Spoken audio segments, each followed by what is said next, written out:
Okay, so if you have any questions before we begin the class, please feel free to ask. Okay.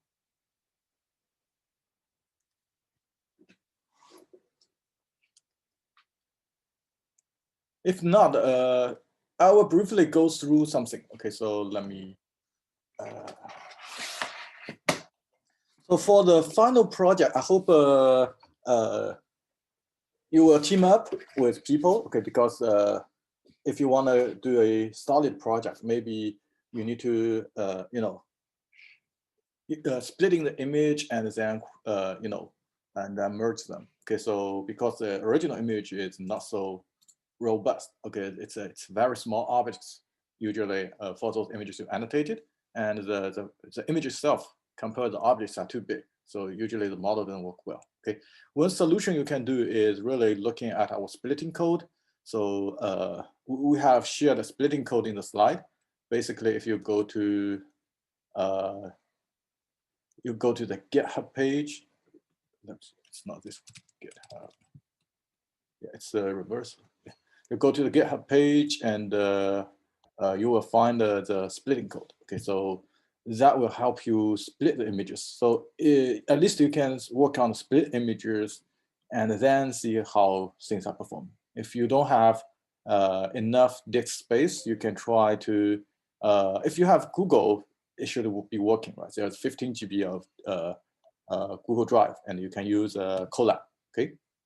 And otherwise, you can try to use some campus resources like Chiha, right? So this is basically splitting the object. You can look at the example here, and this is an undergraduate student at UAB helped write this code. Okay, so and you can first tear down our images into those small images, and then test its effectiveness. Okay, so you can follow this. And once you have smaller images, each object appears much larger. You can try to use some model, right? So for this, you need to use either Mascasian, right? So there's a very good tutorial on that, right? For example, machine learning mastery. Yeah, so this is, and so this is just one model. Okay, so for example, how to use Mascasian, right? So they will have tutorials that you can go through and study and try to utilize that model. Okay, so basically you need to understand well about what is,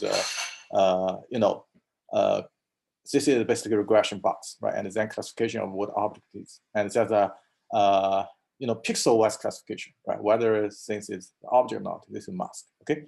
And you can go through this. I think this is not regarding programming. There's a, yeah, so there are some tutorials regarding programming. Okay, so for example, if you choose to use YOLO v3, you can go through this tutorial. It will really go to every detail of how to code. Okay, and basically you don't need to care about the model internals. Okay, you need to know the loss function, change the loss function. That's all is required for this class because we are not touching the deep learning models itself. Okay? It's a loss function, input and loss function. Okay. And for example, for the other like Mascasian, there are also very detailed tutorial with code. Okay, so I will share this in chat so that you can go through this like detecting kangaroo. But of course, you need to work on our data set. Okay, so that's that I will share something like this. Let me put it in the chat. So this is YOLO. Okay, so in the chat, another is Mascasian. Okay.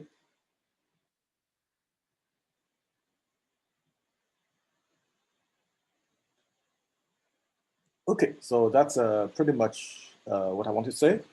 And yeah, let's begin with the lecture today. So last time we talked about, besides the final project, right? We briefly go through the requirement of the final project. We also talk about logistic regression, right? So today we will talk about feed-forward neural networks, right? And neural networks are always feed-forward. There's no loop. Okay, you can never loop have some loop in the neural network. Okay, so let me illustrate what neural networks these days are. Okay, let me see.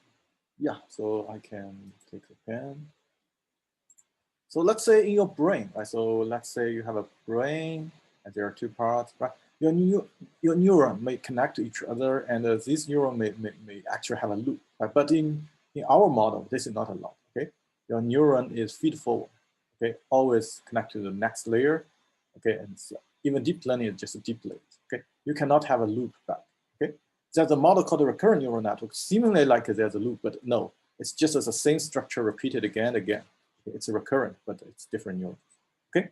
So keep that in mind. This is what we call the feed forward, right? So the reason is really that we take gradient, right? So if you have a loop, you know, it's infinite loop, okay? So we cannot do it. We usually use chain rule, right? So the chain rule to capture the relationship between different variables relationship. Okay, let's begin. Another thing I want to make it clear is that, so yeah, maybe I will talk about later. Okay, so neural network, the dense fully connected neural network is a generalization of logistic regression. Okay, we'll talk about that later. Okay. It's just that the output logistic regression only have one neuron in some sense. Okay, so we have many neurons. Okay. Okay, here's the outline introduction. Right, so we call it not just a neural network, right? It's an artificial neural network. Like there's no loop. Okay, right. So this is called an artificial neural network. And why people are studying artificial neural network? You will find two categories of researchers and users of artificial neural network.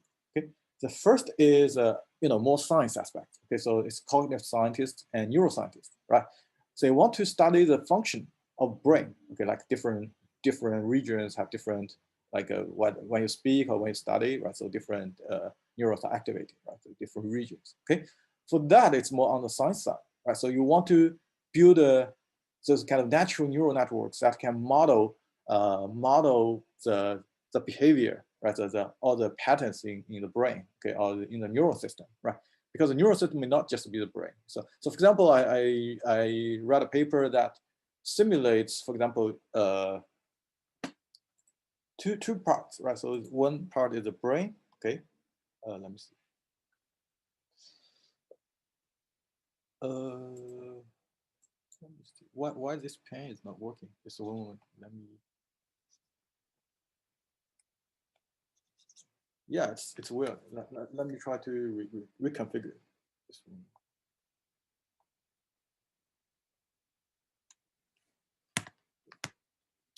I hope the pen is coming back. Yeah, it's great.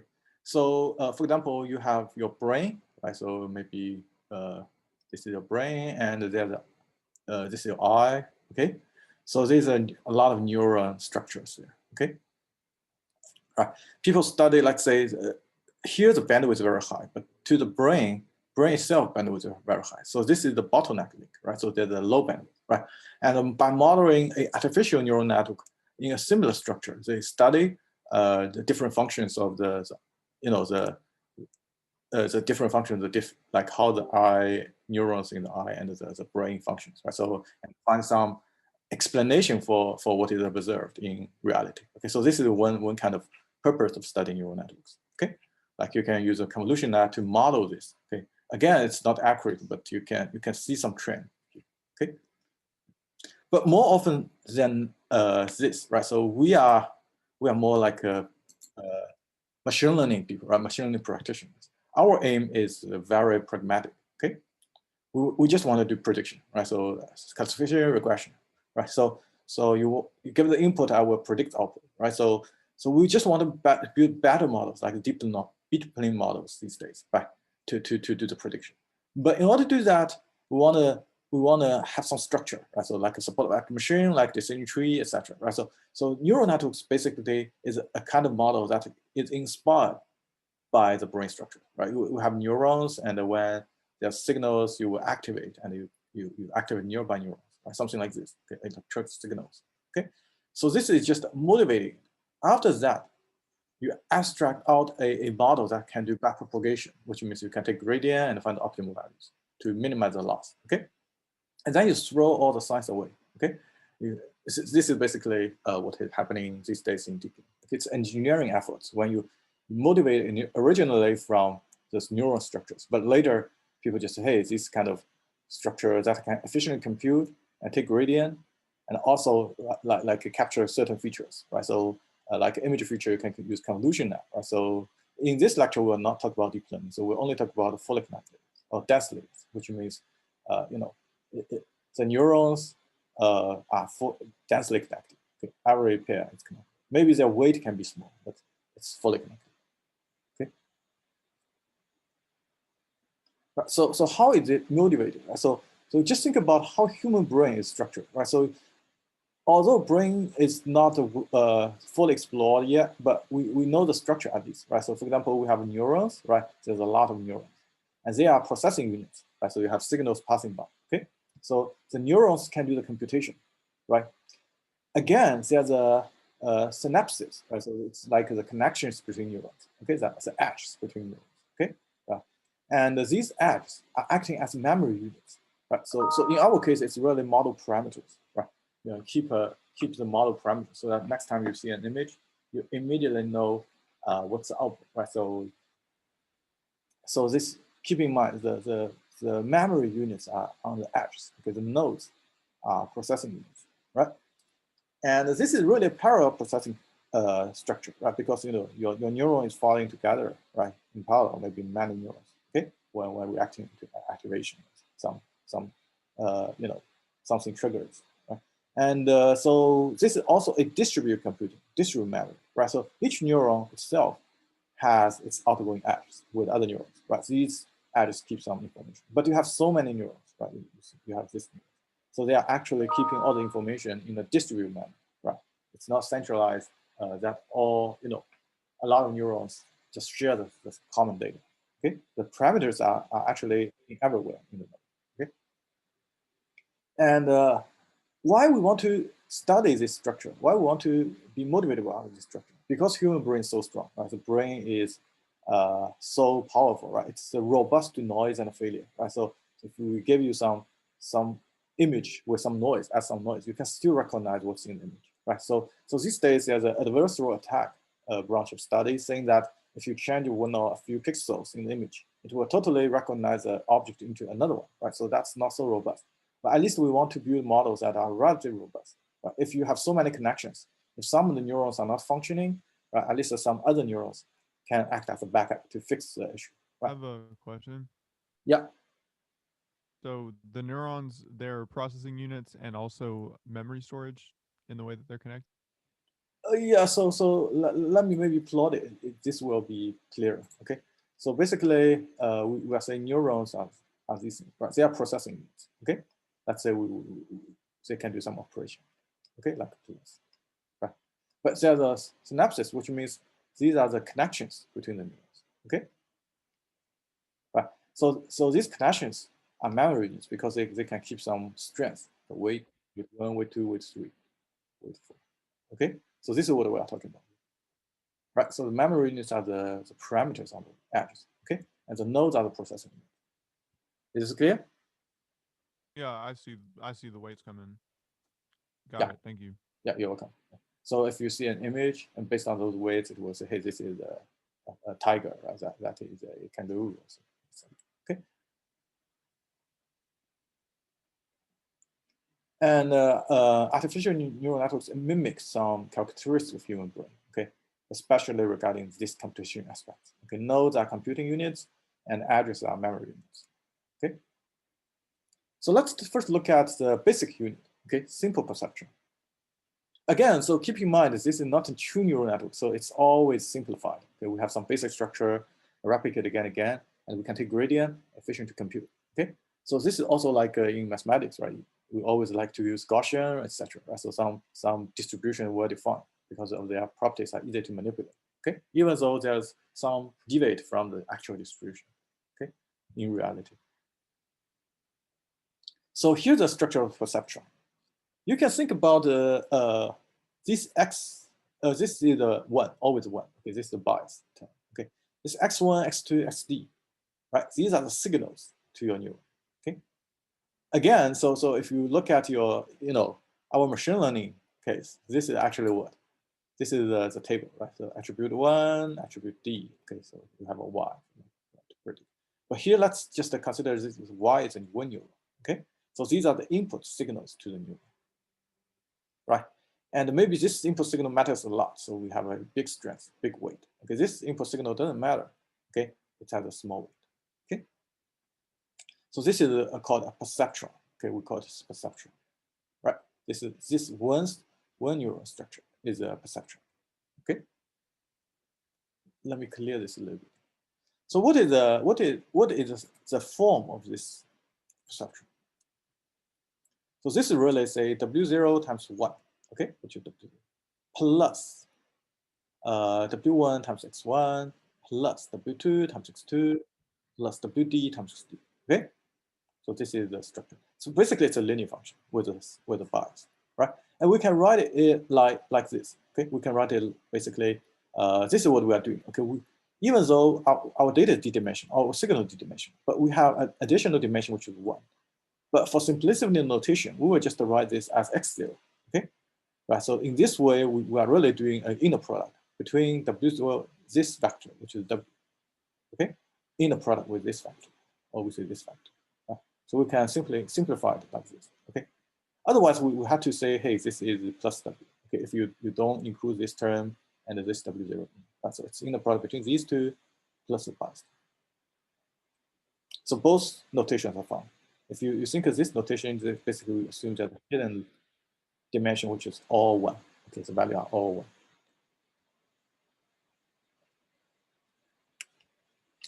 1.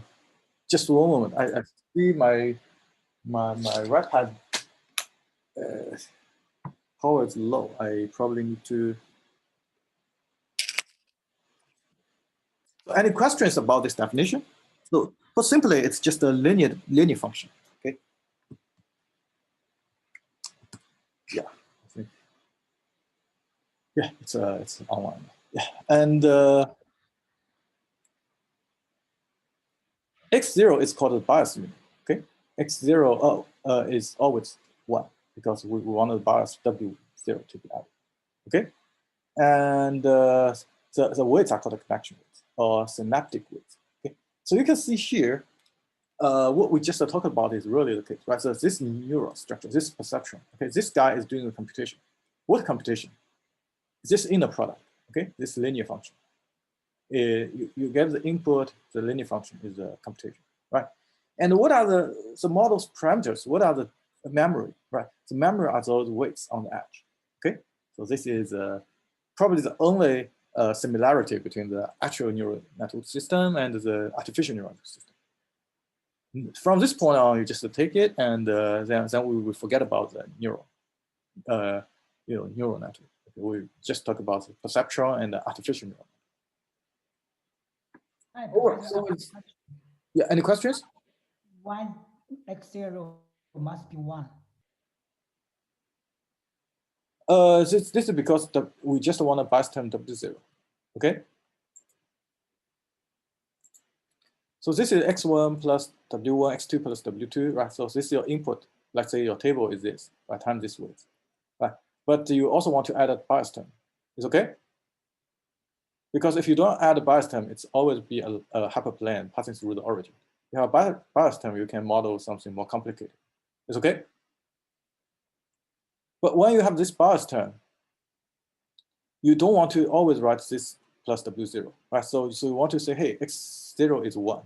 In that case, this is like a times 1, right? So if you think about these two vectors, okay, this is one vector. This is the second vector, okay? The inner product really this result. Okay? It's just a notation simplicity, okay? Do I answer your questions? Yes, got it. Thank you. You're welcome. There are also people write just plus W0, okay, to emphasize the bias term. Right. Your input is d-dimensional, but your weights, there's a d plus 1 dimension, d plus 1 value. Okay, so this is the concept. But the W0 isn't that supposed to be, I mean, an intercept? So if you're looking at it from a linear point of view, that should be the intercept of that equation. Yeah, exactly. Yeah. So shouldn't that be calculated as opposed to? What? Okay, no, never mind. I think okay, x0 is 1, not w0. Okay, I see. Yeah. So Never mind. for example, if you consider two-dimensional case, right? If you have w0, it's this now. Otherwise, you are passing through this, right? So this w0, how far away it is learn, because these are the model parameters you will learn from the data. Okay, if the data is looking like this, but you force it to pass through the origin, right? Then this is where you have trouble. Okay, we are just making it more relaxed. Okay, So this, thank you. yeah, you're welcome. So this kind of linear model are quite common actually. So the reason we are teaching this machine learning course in a more mathematical level and a conceptual level, right? So is because we want to give you a systematic view of machine learning. Right? So I know that some people just teach, let's say, a particular model and do some small projects, right? But that way you just learn those, you don't see the big picture, right? So you're learning and you forget, okay? For example, I talked to another person tell me that he's using lasso, right? So he is, for example, in scikit-learn, there's a model called lasso, okay? But he is not lasso. He is, for example, the linear model. Okay, so linear model is really that model, okay? This is a linear model, right? You have the weights and this is your input feature, okay? And what lasso is really this part, okay? It's L1 regularization, right? Alpha 1 minus alpha, okay? So this is really a linear model, okay? But if your data is not too many, right, so you will overfit. So you need to add a lasso, which is this term, okay? Add a regularization term plus, okay? So the first thing keep in mind is a linear model, okay, then lasso, right? So a lot of people just say, hey, I will use a lasso model, right? You should at least say you're using a linear model with lasso regularization, okay? So yeah, so this is a particular example of a linear model.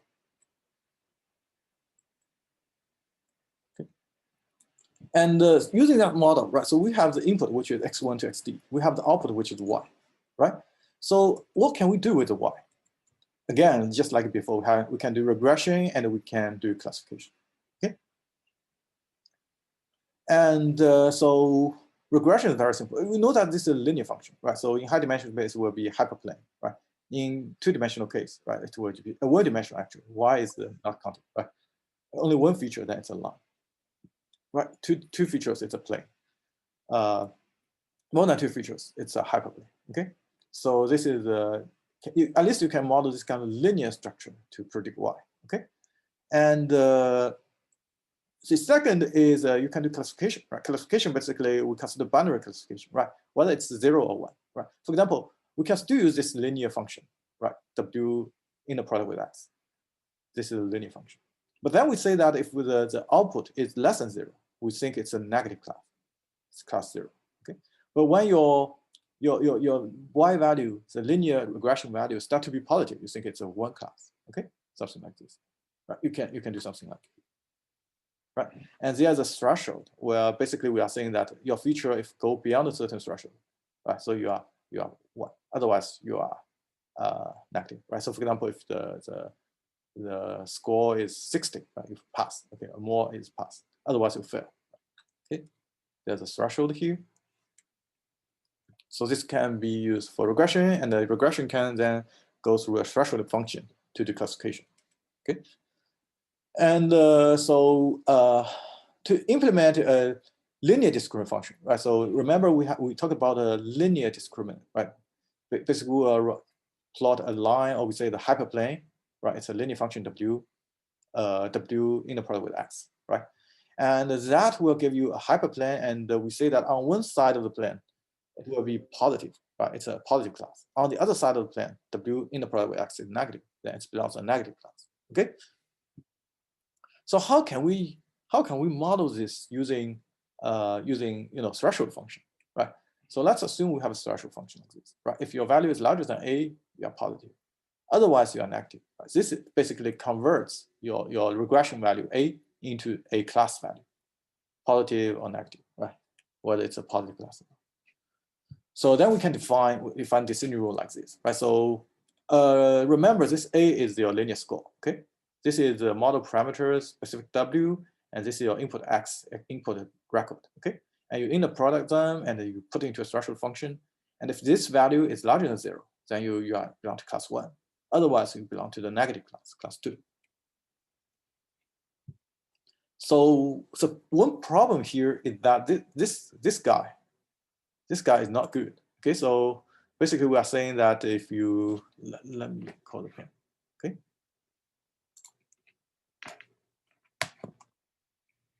So this function is not smooth. Right? So if you look at this is A, this is your value. Okay, Y. Right. So we are saying that no, this is X, maybe X is compared with A for them. Right. So this is A. So basically we say that originally you are here, right? But if you pass, so originally you are along 0 line. But if you pass 0, you will get here. Okay. This is not smooth. You suddenly jump. Okay. Now here's a gradient infinity. Okay, right. So, and it's not smooth because, for example, if you how to say this, right? So you can plot a line here, right? And this does not cut into this area inside the shape. Okay, and you can plot here. This guy will not cut into the area, at least within this local area, right? So basically, you have a subgradient in some sense. Okay, right? So it's a not really it's not smooth. Okay. And this non-smoothness will cause trouble, right? So you think about it. The previous function is not good. Okay, here your gradient is always 0, right? Suddenly your gradient is infinity, and here your gradient is 0. That means when you do gradient descent, here you don't have any training. Okay, your parameter update plus delta, right? This guy is always 0. You are not moving anywhere, right? But if you are here, you suddenly jump to here, right? So the gradient descent will not work in this kind of, right? So we want to use a smooth function, right? So, which is a sigmoid function we talked about earlier, right? Okay, so sigmoid function, we see what's a shape, right? So if you let's recap. Okay, it's you give a linear score here, right, from negative infinity to positive infinity. Okay, it will translate it into a value between 0 and 1. Okay, the middle point is 0.5. Okay, so your curve is something like this. Okay. If you have 0, then this term becomes 1. Okay, it's 0.5. If you go to very positive scores, you are very close to 1. So probability belongs to the positive. Otherwise, the probability belongs to negative. Okay. And so this is the sigmoid function. Right. So, and how fast this value increases. Remember, this value is controlled by this. Right? So if your W is very large, then basically this thresholding is very steep. It's more like the threshold function that is not smooth. Okay, if your W value, the size is very small, then it takes quite some while to get to 1. Okay, so it's less smooth, but it will fit to your data. Okay, so because this W is a parameter.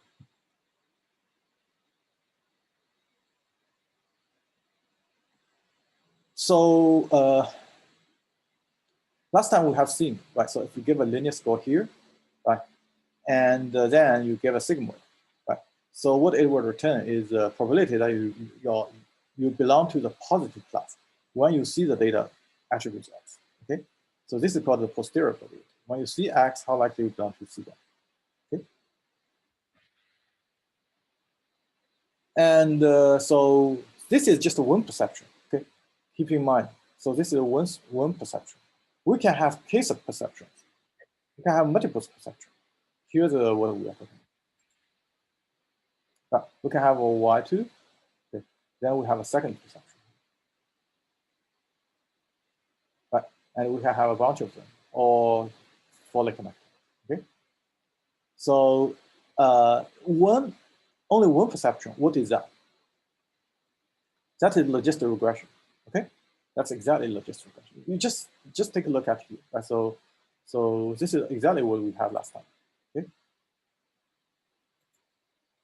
This is exactly the the inner product is exactly the linear function here, and then you put it more, you translate to the property graph. Okay, this is exactly logistic regression. One's perception is just a logistic regression. And so what is interesting is really when we generalize this K from 1 to larger values, okay, more than 1. Okay?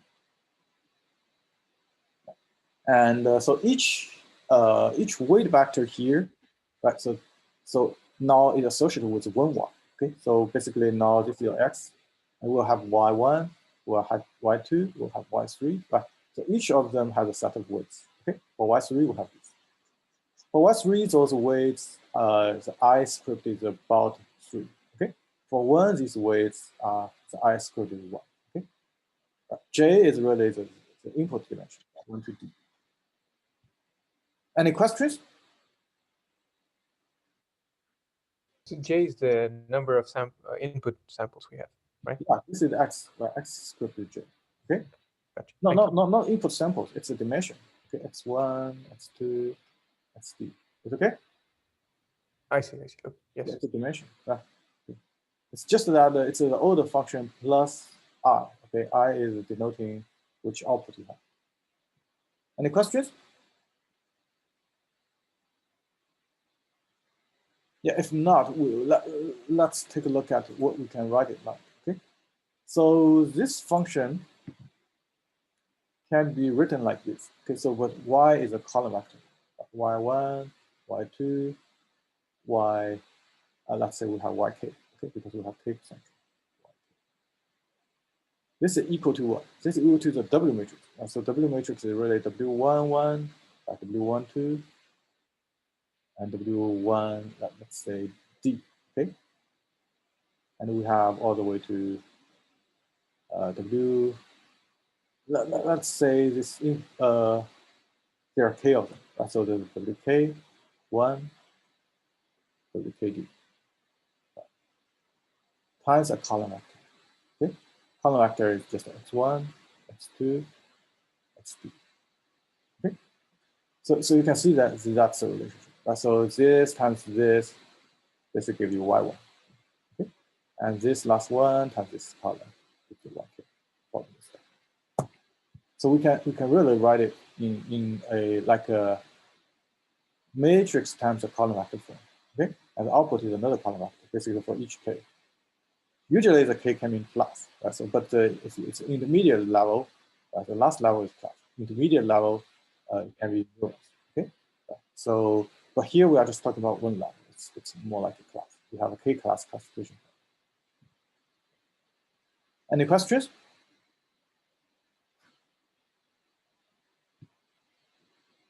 Yeah, if not, let's continue. Let me clear this a little bit. So yeah, one thing I forgot to mention is this, right? So basically, we have the bias term, right? We have this bias term. If you don't include the bias term, basically here you need to add this, right? So because each yi is associated with the wi, right? So you need to have a wi vector, which is equal to w, 10, no, there's no way, w20 and the wk0, right?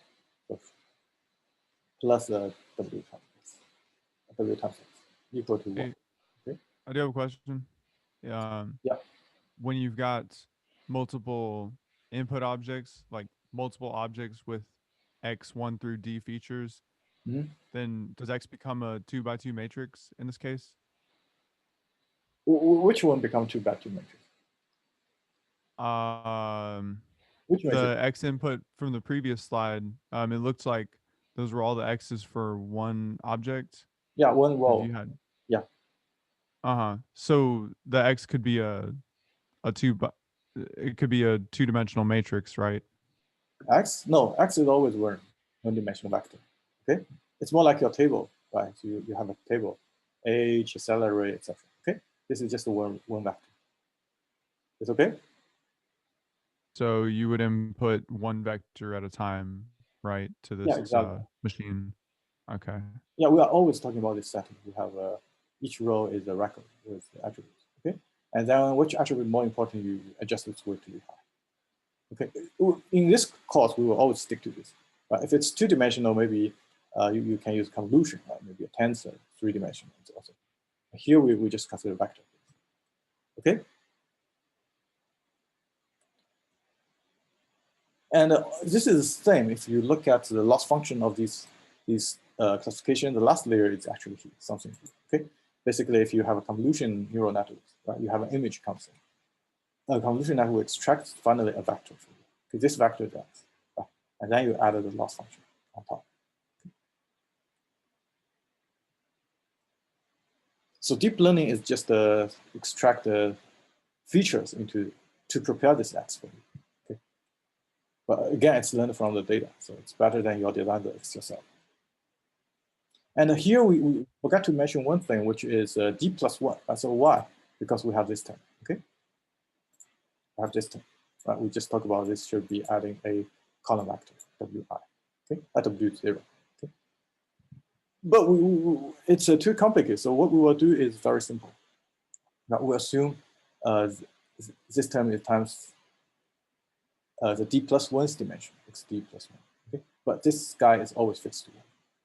In that case, we can just absorb the bias into here, and then we can use this. Okay, so if you look at your table, it's more like something like this. Let's say you want y, you have features x1, x2, xd. Right? We are just adding a fake x0 column, and just to put every value equal to 1. Okay, and then you can use this notation logically. Okay. Okay, so here's what we have, right? So we have K classes, and we have the dimensional input. This is the bias, always 1. Okay, and the W is just a linear transformation, right? So what is linear transformation? If you have a column vector, you left multiply matrix, right, and give you a new column vector. This is called a linear transformation, right? So this is W is performing a linear transformation. And from a d-dimensional space, right? This is a d-dimensional space. Now, after converting, it goes to a k-dimensional space, right? Sir? Any questions? Yeah, I have a question, please. Okay. For the previous slide. Okay. Switching the bias to the W matrix, does it have any relation with the performance or just a notation? It's just a notation. We want to get rid of the bias. Okay. Otherwise, you can add a. Usually, maybe in some other materials, you will see some people like to plus a B. So they will plus a B. Okay. Yeah. Yeah. So it's the same thing, right? So we just want to get rid of this. Okay. Thank you. You're welcome. All right, so W performs the linear transformation, and by defining this auxiliary input, which is a column of A's, right? So column of 1s, right? So we can get rid of the linear, sorry. This is not what we used to. Okay, so these auxiliary inputs are more like the kernel functions we talked about, right? So you can do something in x squared. This can be x1, x2, right?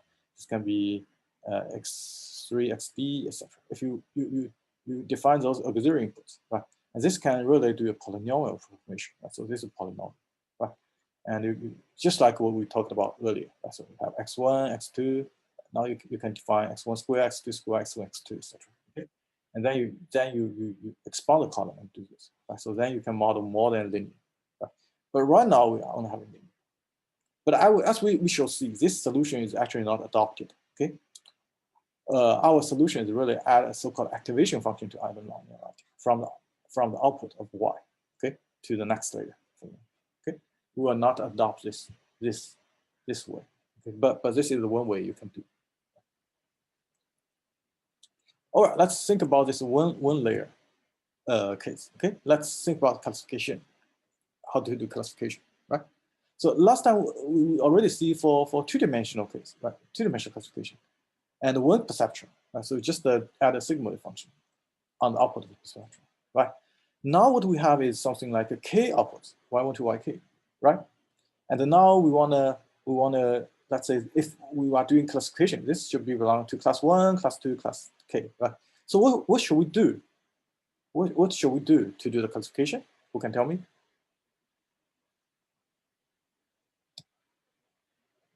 Use Should software. take those Y outputs and run them through sigmoids to check the class or to estimate the class?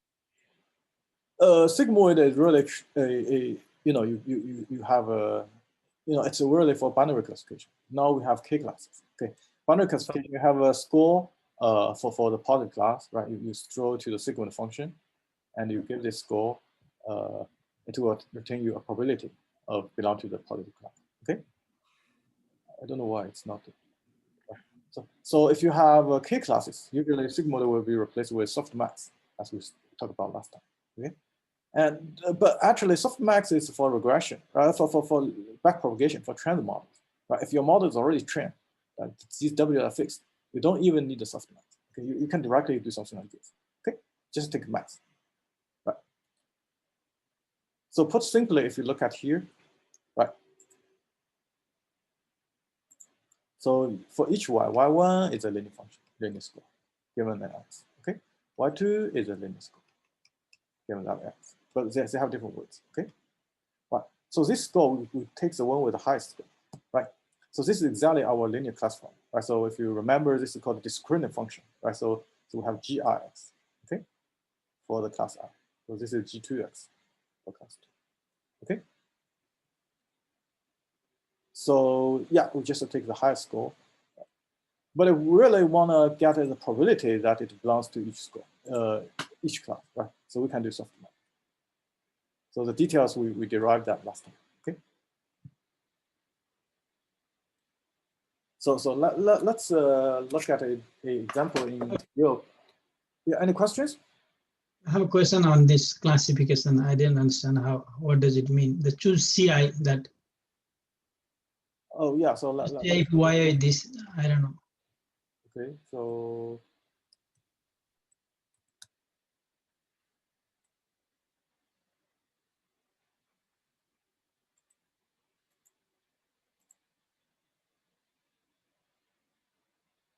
let's see whether we'll find it.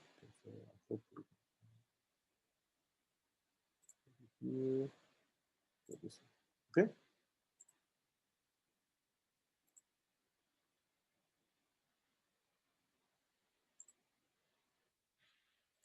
That I needed the. Okay, so you can see that we have the input, d-dimensional input. Okay, right. So if you are doing deep learning, this is really the deep learning extract features. Right? And the last layer, you do a linear transformation. Okay, and this will give. Let's say you have 3 classes. Okay, like cat, dog, and maybe kangaroo. Okay, right. So for these 3 classes, you have 3 linear functions. Okay, here we have the linear function. We have this linear function. For each animal, we have a linear function. Okay, right? You have an image component. Okay, right? So extract the image features and passing this, the linear transformation layer we just talked about. Okay, then you have a linear score for each animal, cat, dog, kangaroo. Okay, but they do not sum up to 1. Right? But by this time, you already can say, hey, this is a cat. Okay, because it has the highest linear score, right? But if you really want to get the probabilities, right? So then you can do a softmax. Okay, after softmax, because it's a regularization. Okay, right? After regularization, now these things sum up to 1. Right? So now you can say 70% it belongs to cat, 20% it belongs to dog, and 10% belong to kangaroo. Right? Okay. But if let's say your model is already trained. Okay, so which means let me see. Which means this W, sorry, what just happened? Which means this W and this B are already trained. Then you can stop right at the largest layer, right? Get the largest count, okay, which is it's here, right? But if you want to train your model, train this W and B, right? You need to take gradient, okay? Then you need to continue, right? You get a softmax. This is the probability vector, okay? Then you also have a one-hot encoding of the ground truth vector, which is 1, 0, 0, okay? Right. And then there's a difference, and this is a loss, okay? This is cross entry loss we talked about earlier, right? Basically, it will be negative log 0.7. If you still remember how we define the cross entry loss, okay? P times the negative log Q times negative log P, okay? The Q is 1, right? So this is basically how we define it, right? So then based on this, how far away we are from the actual distribution, we can train this model. Is this clear? Okay, thank you. You're welcome. And I do need a little help with this. Yeah, what's the question then? Well, it looks like this is the process for one label. So, what happens for the other labels? No, it's 3 labels. Right, so it's 3 labels. Okay, this is a cat, dog, and let me see whether there's a better example here. No, I mean that's a good example. Yeah, you have 3 classes, right? So let's say you have a data comes in, you want to decide whether it belongs to class 1 or class 2 or class 3. Okay. So this is already 3 perceptrons. But that vector, it only tells you whether or not it belongs to one class. The one hot label, it looks like it only tells you. So this is what we are here. Okay, so if you look at here, this Y, this column Y, okay, this Y belongs to this Z, okay? It's just this Z. Right, so these Y, this Z, okay? So wait a minute, is each Y for one class? And then yeah, each Y for one class. Yeah, it's a linear transformation. And then we on this Z, we will do another converting, right? We will do the softmax over this Z, we got this Y, right? These Y's are then becomes the posterior probabilities, right? So 70% belong to cat, 20% belong to dog, 10% belong to cat. Is okay? This is ground truth. This is not your model prediction. Okay, this is irrelevant to. This is the ground truth irrelevant to. You just keep a look at the 3 left bars. Okay, and then when you train it, you need to see whether this probability is reasonable or not. Right? Then you will have the ground truth, which says, hey, this image is really a cat. Right? Then you encode it to 100 because 1 is a cat. The other probably 0. Right? And now your prediction is saying it's only 70%. This should be 100%. Right? You compute their difference. This is our cross-assumption loss. Okay, makes more sense. So you need 1 perceptron per class that you're looking for. Yeah, exactly. Okay, perfect. This is exactly what we talked about last time. So this is for generative models, right? So we are doing 1 class at a time to predict the Gaussian parameters. But for logistic regression in this kind of model, we are predicting all their parameters, basically all these W vectors. Okay, all these W's here, right? All these together in 1 optimization. Right? So these are just to minimize 1 loss. We train all these W and B. It's okay? Thank you. You're welcome. Yeah, this actually is also quite common in deep learning code where you will see, hey, if you are doing testing, right, so you stop right here and get the max, right? But if you are doing training, you need to convert it into a probability vector, okay, and then compare with the ground truth 1 hot encoding, right? And then you compute the cross entropy loss, okay?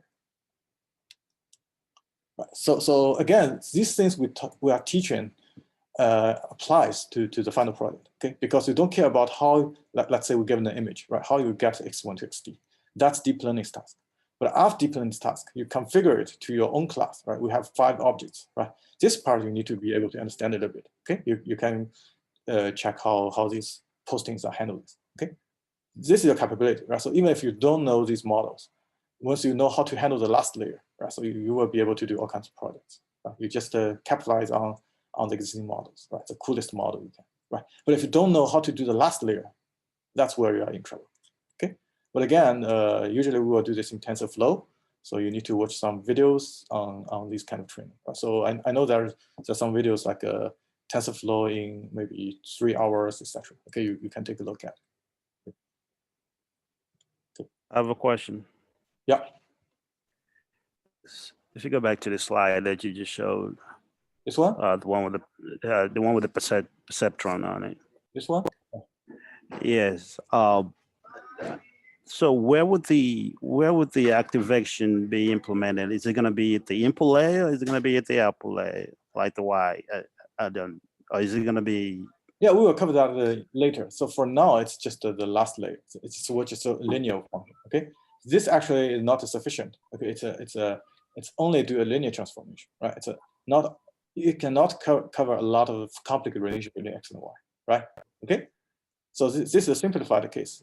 Okay, this is called a simple perception. We will cover other more complicated cases, but we start from a simple case. Is okay? Okay. Yeah. Okay. So right now, just follow me and understand this stuff, and then we will generalize it. Okay. yeah, so how to learn this, right? So we have different learning mode, right? So the first way is called the batch learning, right? This is all we have been doing. Okay, if you remember how we do maximum likelihood estimation, right? So we have take product of all the rows in the table, right? Probability of all the rows in the table, right? But oftentimes this is not quite affordable, right? So there are several reasons for doing that, okay? Firstly, maybe your data is huge, okay? Your data is huge. Let's say 1 billion data, right? 1 billion rows, okay? For the whole US population. Then you hold all of them to do the loss function, L1, L2, then you take the average of them, right? So this is basically, you take the sum of them. This is after taking log of the product, it's a sum, right? This is too expensive to compute. Each is a complicated loss function. The second reason is that you are doing gradient descent, right? So your gradient, you don't need all 1 billion data to get the accurate gradient of the whole data set, right? If you sample just 1,000 of them, maybe already very accurate. Maybe 10 or 20, maybe not accurate, but if you have a mini batch of 1,000, this is called a mini batch, okay? Each time you sample random 1,000 among the 1 billion, right? This gradient, the variance is really very small. Remember, if each sample, the variance is, let's say, sigma, right? If you have 1,000, it's 1,000 sigma divided by 1,000, okay? When it's already so small, right? So I don't care about the sigma divided by 1 billion, right? 1,000 is already small, okay? So the gradient is already in pretty good direction, right? And next time to avoid a systematic bias, next time I sample another set of 1,000 and go with that gradient. And gradually, maybe we will zigzag, but we will reach the minimum point, okay?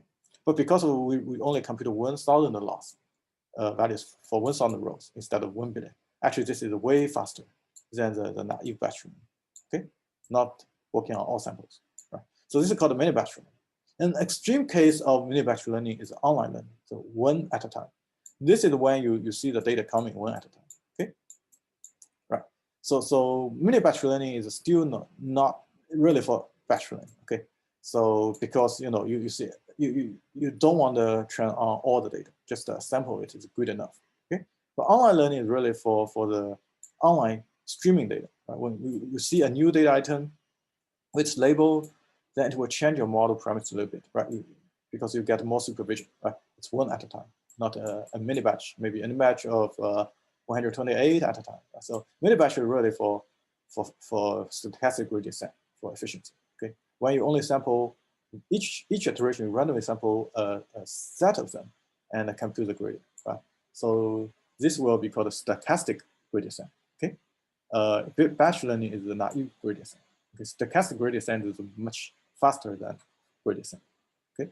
And we also have the extreme case online learning where many batch size is 1, okay? Which can handle online tasks. And another key reason these days in deep learning, for example, we have a folder of maybe 100,000 images, right? Keep all of them in memory is crazy, right? So whenever we want some image, each time we sample maybe 100 images, okay? And then these 100 images go through those deep learning parameters. And we throw them into GPUs, okay? And they can do parallel computing of the weight parameters, right?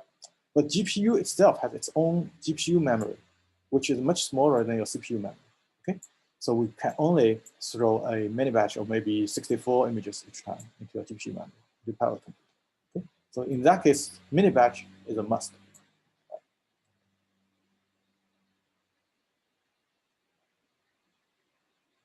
So advantages of online learning, right? One at a time, right? So you don't need to store the whole sample, right? Whenever you see a sample, you use it to update a little bit of your model parameters, then you can throw it away, okay?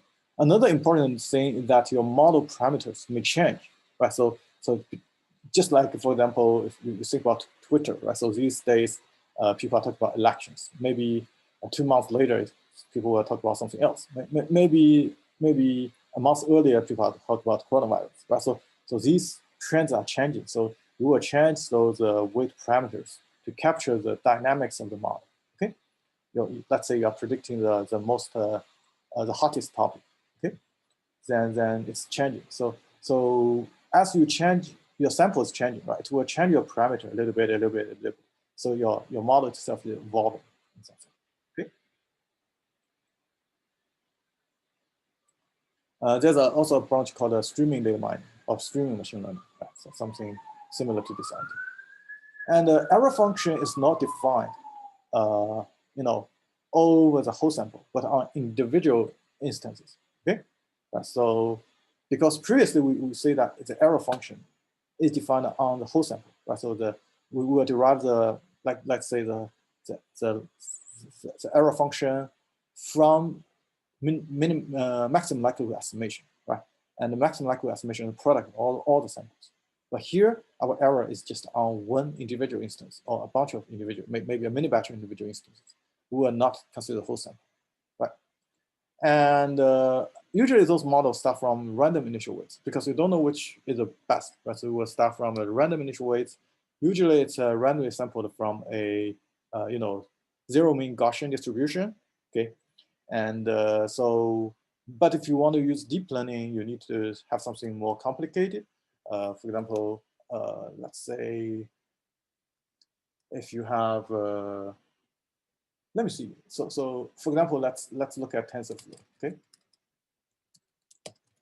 I forgot the name. Maybe FC layer. Let me see. Okay, this is exactly the layer we're talking about. This is called a fully connected layer. Okay, dense layer. Okay, yeah, they call it dense layer. Maybe some like PyTorch called. So that in that case, you need sometimes you need to use a more complicated initializer, right? So this is the bias initializer is always 0, right? And kernel initializer is using the Laurent uniform.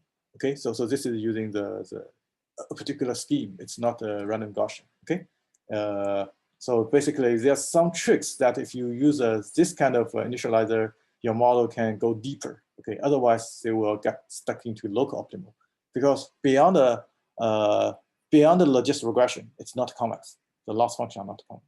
Okay, you can use a random Gaussian distribution centered at 0, right?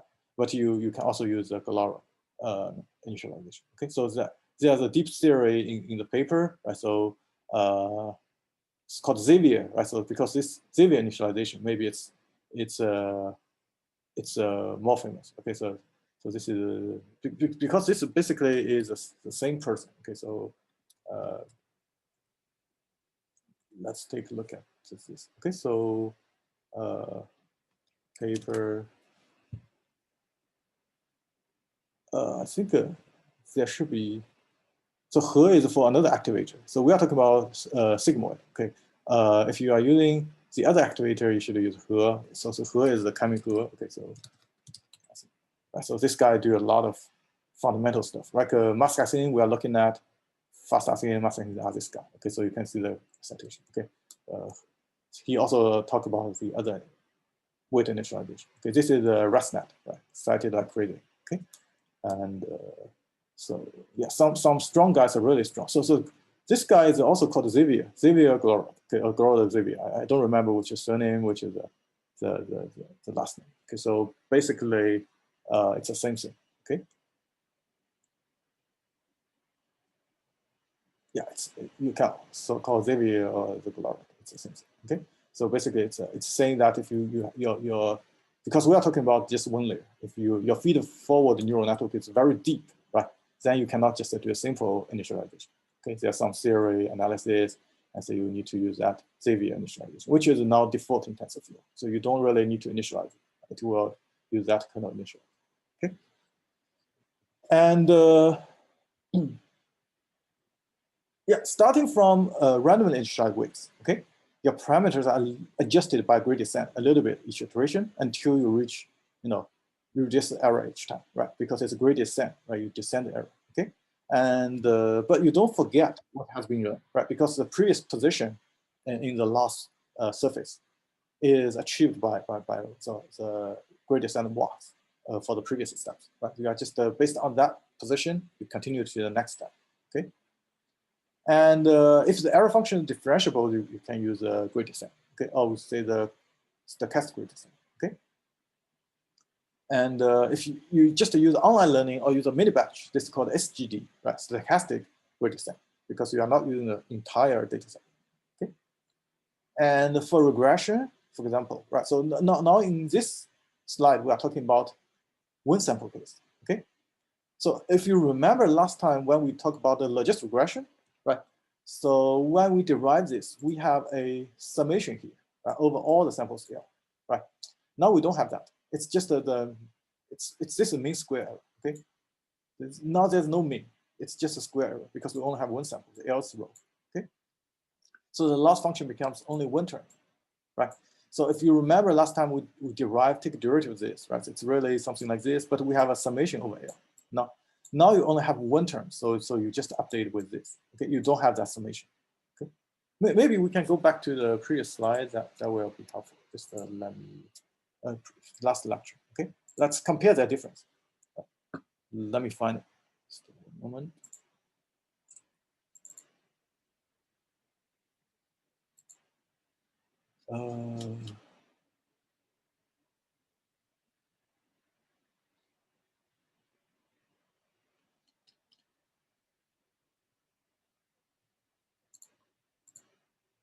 Yeah, here's where we derive the cross entropy loss, right? We take a grid. Professor, we can't see your screen. Oh, sorry. Let me. I think after I exited, just to stop. Now we can see you. Now we can see you. Okay, good. Yeah. So basically, this is from the last lecture, logistic regression. Okay. So we have the Bernoulli distribution, but conditioned on X. Okay. Then we do the likelihood, and we take a negative log likelihood.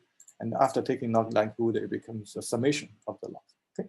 And then when you take gradient, last time we say these terms can be simplified a little bit, right? So finally we simplify this. But here we have a summation, right? Now we just remove the summation, right? So that's the only difference. Okay. Any questions? Yes, professors. I was wondering, is that decision made based on the fact that we're using GPUs in deep learning? Is that No? why you're not? This is what we just talked about. Maybe you have too many samples. Okay. Okay. Yeah, you cannot. It's too expensive to compute the summation, right? Each is this operation, but you have 1 billion sum, right?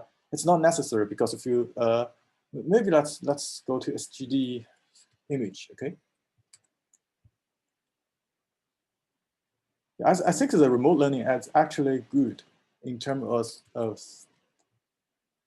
we can just Google and show things, right? So let me see if there's a SGD example. I hope there's a good example, by the way, okay?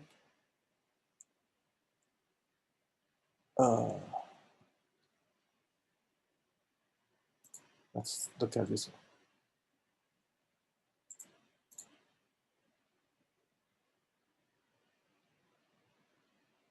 I think this is not so descriptive. Yeah, maybe this one is good.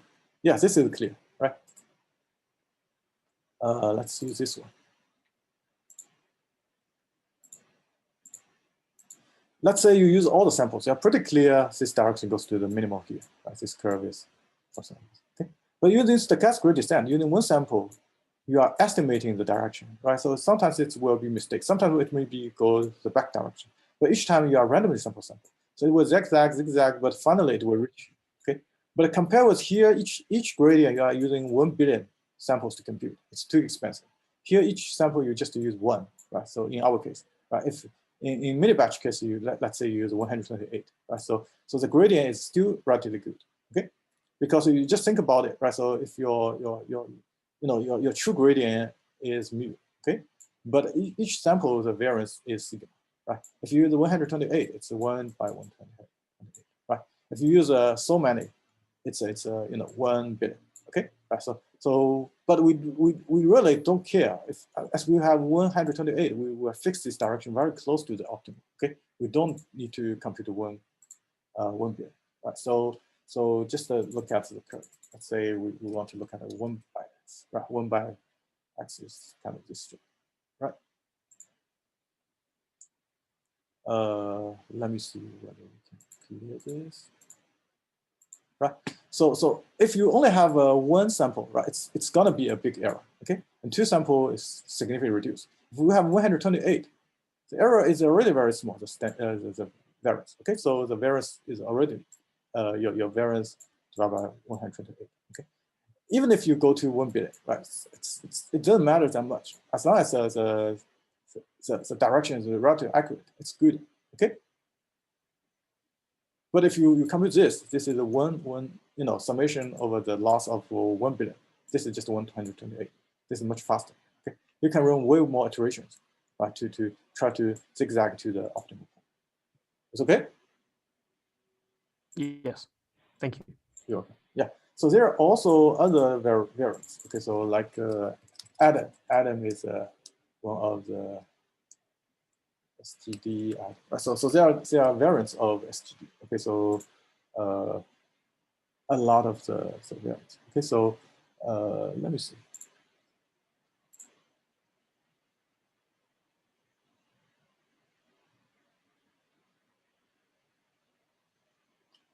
So I think if you take a deep learning course from, this is optimization stuff, right? So, but if you take a deep learning course from maybe Dr. John next semester, you will understand this stuff, okay? Yeah, so these are the algorithms, okay?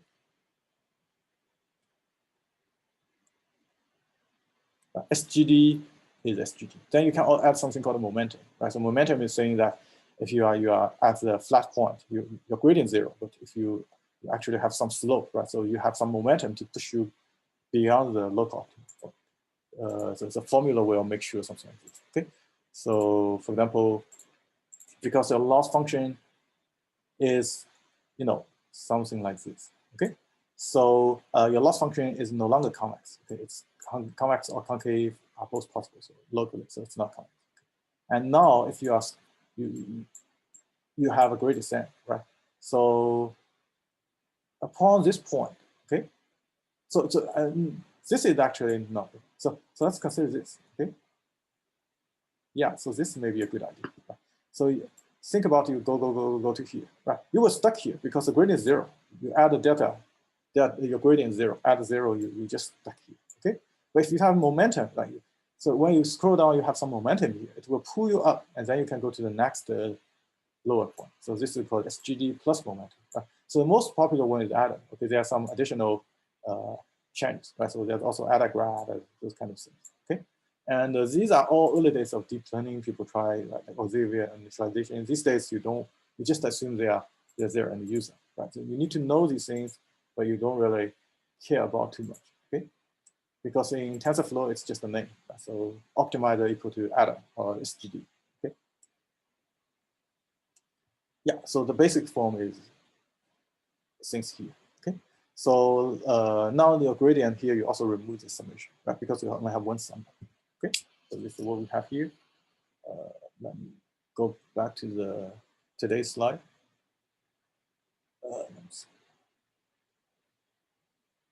Can you see the slide? Yes. Yes. Yeah, let me just share it again to make sure you can see. Okay. Yeah, so we don't have the summation here, right? So this is because we only have one sample, the loss is defined only on one sample. Okay. And by the way, so when we talk about summation there, right? So in the previous slide, in reality, we never do summation, we do average, right? So because even if you are doing average, it's fine because you divide by 1 billion. 1 billion or the number of samples in your data set is a constant, right? So you maximum the summation, you also maximum the average, okay? Because the number of samples in your data is constant. But we will always go with the average, okay?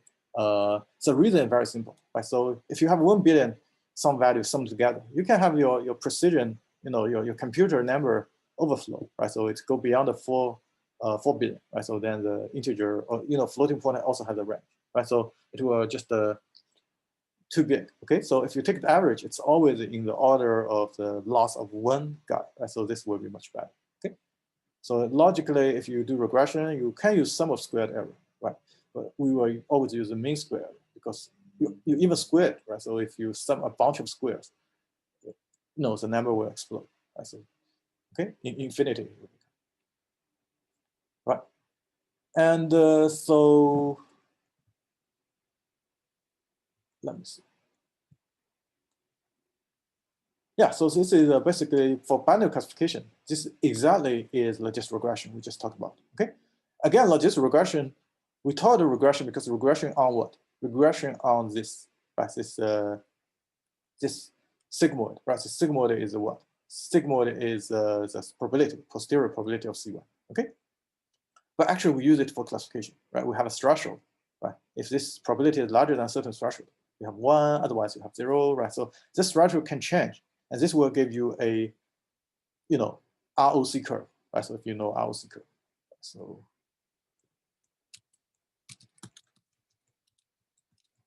by default we are using 50%, right? So if you have 50, but you can change it, right? So when you change, you will get an ROC curve, right? So for example here, this is for the true positive rate. Okay, so let's say sometimes you say this is true, right? But if it's more than 90%, right? Then if a sample 80% will be false, right? So this value will change. Okay. On the other hand, if you say it's larger than 50%, it's true, right? Then 80% probability it belongs to true instead of false. So by changing this threshold, you will plot a curve, something like this, right? And then you want to compare them, right? So this is perfect, right? So this is worse. Okay, it's this direction perfect. You can see that definition. You will immediately see. Right? False thing we want to go to 0. True want to go to 1. Okay, so yeah, this is usually used if you wanna you have class bias, right? So want to show one classifier is always better than the others, no matter what threshold you are choosing. Right? Okay. Only for binary classification value. And I have a question here. Can we do any, ROC for binary, multi-class classification by any chance? Yeah, so this is for binary, right? So the next slide may be from multi-class. It's okay? No, ROC curves. I'm talking about ROC curves for multi-class classification. Yeah, so these next few slides are about multi-class. It's okay? Okay. Yeah. Okay. Yeah. All right. Okay, so let's continue. Yeah, so here it's just the same derivation like before. So I will skip most of it, right? So previously we have a summation here. If you go through the lecture and the YouTube video and also the slide last time, this should be almost the same. Okay, you take gradient and we just don't have a summation here. So this is updating rule. Okay, and if you have k classes, right? So then the y becomes softmax. Okay. And when it becomes softmax, you can write it like a multinomial distribution. We have seen this again and again. And then you take the log likelihood, because now you only have one sample, which is L, right? So this I is really on the class. Okay? You have k classes, right? You have k y's, okay? And then update rule, following our previous slide, you will get this rule, okay? I will skip the derivation. Again, this is not trivial, right? If you remember that, it's complicated, right? But we do some simplification, and then we will get this one. Okay, we even have the y 1 minus y, right? There's also a Kronecker delta, right? So this is a lot of derivations there, but it's exactly the same as the previous slide. Okay, so we will skip that, and you can also just remember those conclusions. Question? Yeah. I forget what the R means. I'm sorry. Oh, R means real, which means it's the true label. Y is a predicted label.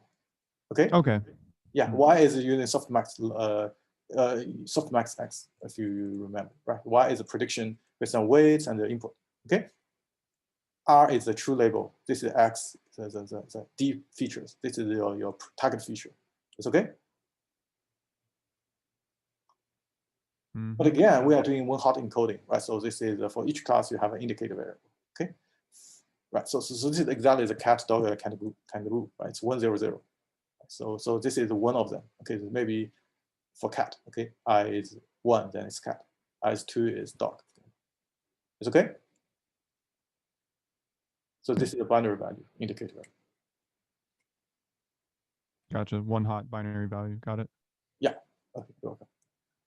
Okay. So the next is a perceptron learning, right? So this is really the random normal, right? So the zero Gaussian and standard deviation 0.01. And you don't want to put everything to 0, right? So if you put everything to 0, you're in trouble, right? Because the times 0 to your feature, right? So you're at a point where you only have a bias term, right? So you want some randomness, okay?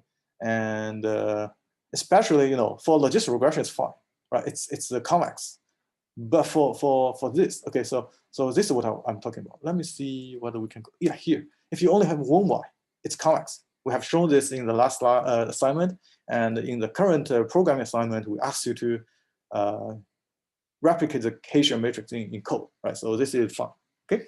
But when you have, even when you have y1 and y2, it's non-convex, okay?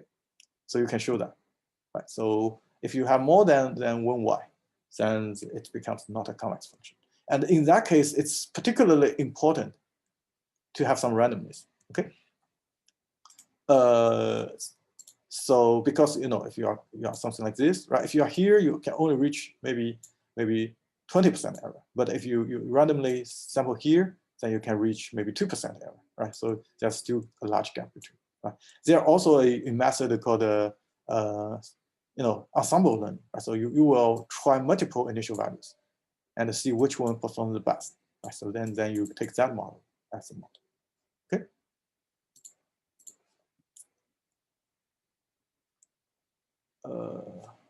I need to clear here this one.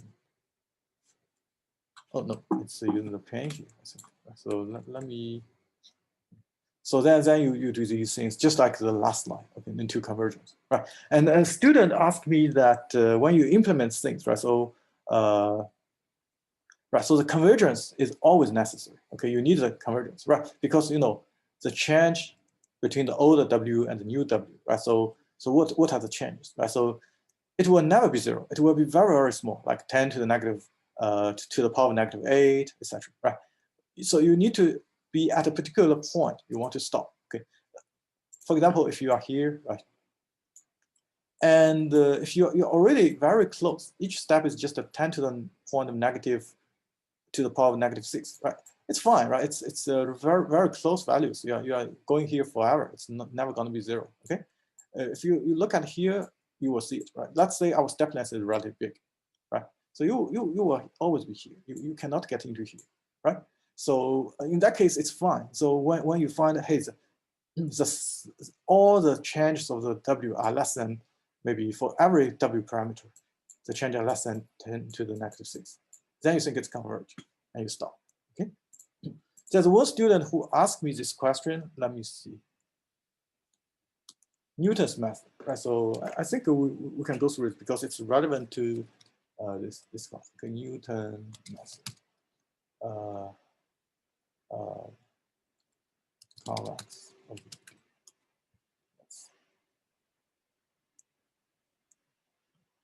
I hope this is directly reaching that algorithm. Okay, so let me see.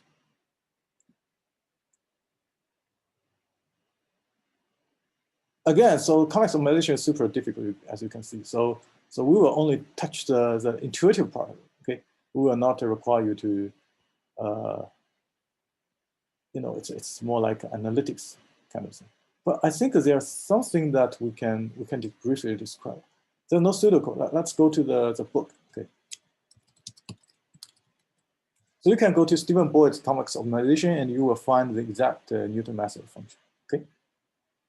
It's gonna take a while. Let's go back to this. Okay.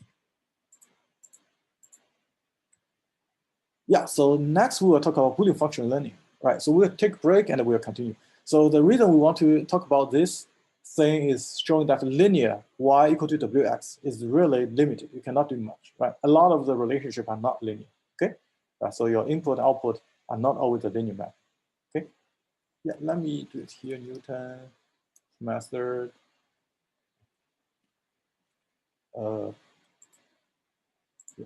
Here, and I think there's an algorithm. Yeah, so this is, okay. You always need a tolerance parameter, right? And when you do the update, right? So when you do the update, because this is the inverse of the Hessian times your gradient, right? And then you want to do something like you know, compute this guy. This is kind of like the difference, right? So this is if you look at it, it's what? It's a quadratic form, okay? Keeping in mind this is the gradient, which is a column vector. This is your Hessian matrix, matrix, right? So this is the quadratic term if you do Taylor expansion, okay? So, and then you want to make sure this value is less than this. Okay, you can implement that analysis. You can set this to very small. And once this, you stop. You don't continue to update because this thing will never be 0. Okay, keep that in mind. Right. And if you look at how people train deep learning models, right? So deep learning and changing the learning. I hope we can find. I think Google should be smart enough to find it. Okay, so let me see. Yeah, so something like this.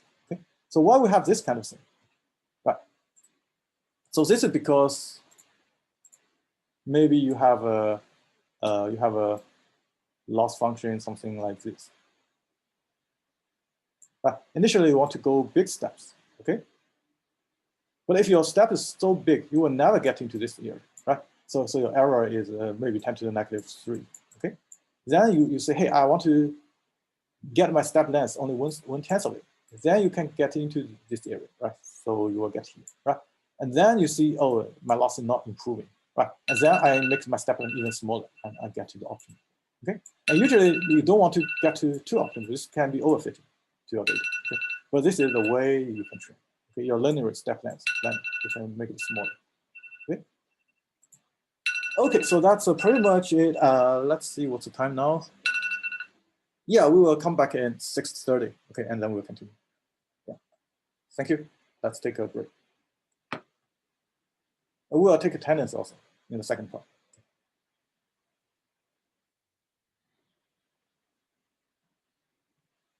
If you have any questions, you can ask me. Okay.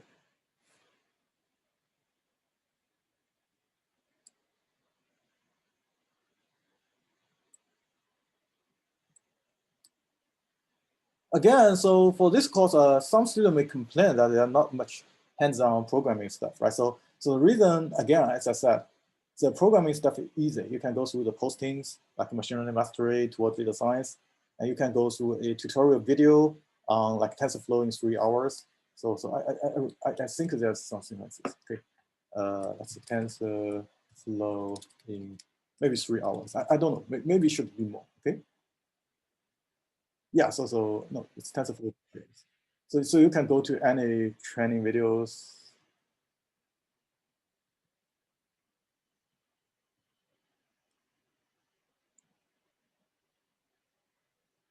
Let's try TensorFlow. TensorFlow tutorial.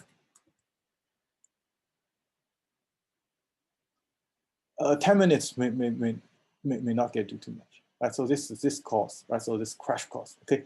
So I don't know how many times it is. Let's see. So let's mute it. Yeah, so we are already taking breaks. So feel free. Okay, so we are just showing something casual. Okay. Oh, I think this is really maybe ask you to go to some online site to learn. But I know that there are, oh, this is the advertisement. So yes, this is 2 hours, okay? In 2 hours, it teach you TensorFlow and it goes through every line. So these things, this stuff are easy and you can learn all those stuff easily online, okay? The difficulty thing is the high level idea picture and you know how to tune parameters, what that hyperparameter means, okay? This is what we are teaching, right? Give you the big picture, then you can go to the details, right? So like Adam, concentric loss, you know these things. And then when you read it, go through this video, you know exactly what they are. Sigmoid activation, density, stuff. Okay. Yeah, if you have any questions, feel free to ask me now, from now till 6:30. Okay. Otherwise, I will mute myself until I get to your question. Okay. Yeah. So this may be more detailed, right? So it's in 7 hours, I think. That's it. Yeah. So something like that. Okay. Maybe one weekend you can take a look. Okay. So that's it.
Okay, let's begin. I see more students coming because of the attendance, maybe, right? So, so we will not take attendance right now. Okay, we will take attendance after a while. Okay. Yeah, let's continue. So, Boolean function learning. So why we talk about the Boolean function, right? So we are considering continuous value, right? So because you think about sigmoid, it's basically a threshold function, right? We can simulate as a Boolean, right? It's very close to 1, very close to 0. The part that is between 0 and 1 is actually relatively vertical. Okay, so we can consider it as almost Boolean functions. Okay, so learning a Boolean function is a two-class classification problem, right? Because you evaluate, let's say, AND function, right? So output it either true or false, okay? Right, so for example, AND, it means as long as you have 1 is false, right? It's always false, okay? Only both are true, both condition x1, x2 are true, you will get true, right? So this is our table, input table, right? So you have the first data item is 0, 0, 0, the last item 1, 1, 1, and you want to learn this function, okay? This is actually achievable, right? So here's our x1, x2, right? 0, 0 is 0, right? And 0, 1 or 1, 0, as long as there's one thing that is false, it's always 0, right? Only when both conditions are true, you are here, 1, okay? So the gray point is a positive class, okay? The white points are negative class, right? And we start that it's a linear function, right? So by saying that it's a linear function, we know that, you know, it's a line, right? So we can easily draw a line to separate them, okay? So this is learnable, okay? Basically, we are saying that this line, this is line. Let me try to, yeah, let me use the pad. Okay. So this line is really, you know, x1 plus x2 plus x2, okay, is equal to 1.5. Right. To see this, if you just try to see, hey, x2 is 0, right? Then x1 is 0, 1.5. Okay. On the other hand, if x1 is 0, x2 is 1.5. So this is this line. Okay. So how to implement this? This is really x1 plus x2 minus 1.5 equal to 0. Right. So this line implements this. Okay. I hope you can see it. Any questions?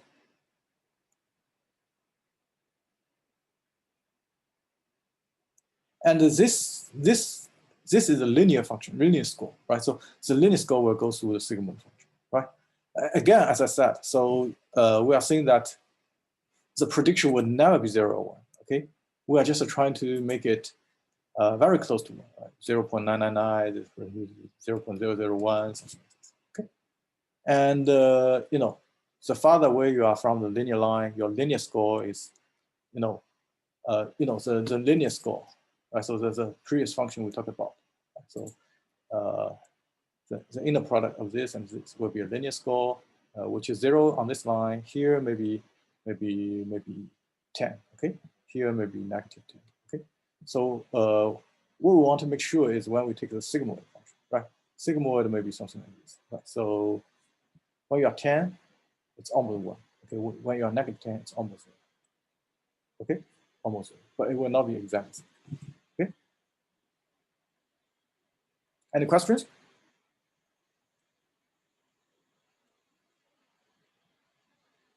Okay, let's continue. Yeah, so the tricky thing, so actually, if you want to study all, it's also possible, right? So, for example, if you have all, then as long as these two will be great, okay? This and this will be great. So as long as you plot a line like this, right? So change this to 0.5. That's it, right? So the tricky part is really exclusive OR. Right? So what is exclusive OR operation? Right? Exclusive operation is something like this. Okay. If you look at the bitwise exclusive OR, it's really not equal operator, right? So basically, we say that if it's not equal 0, 1, 1, 0, not equal is true. Okay. If it's equal, then it's good. Okay. It's a not equal operator on the bit level.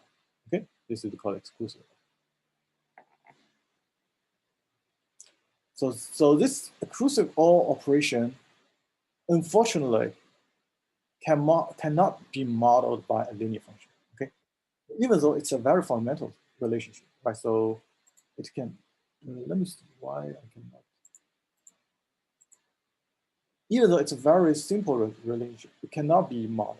Okay, so let's go back to exclusive OR again. Exclusive of something like this. Okay, 0, 0 is negative. 1, 1 is negative because they're equal. Only when it's 0, 1 or 1, 0, they are not equal. Okay, but we can show that we cannot plot a line to separate them, right? So you can naively try. There's no way to separate them, right? But maybe your teacher will ask you, hey, you have to strictly prove it.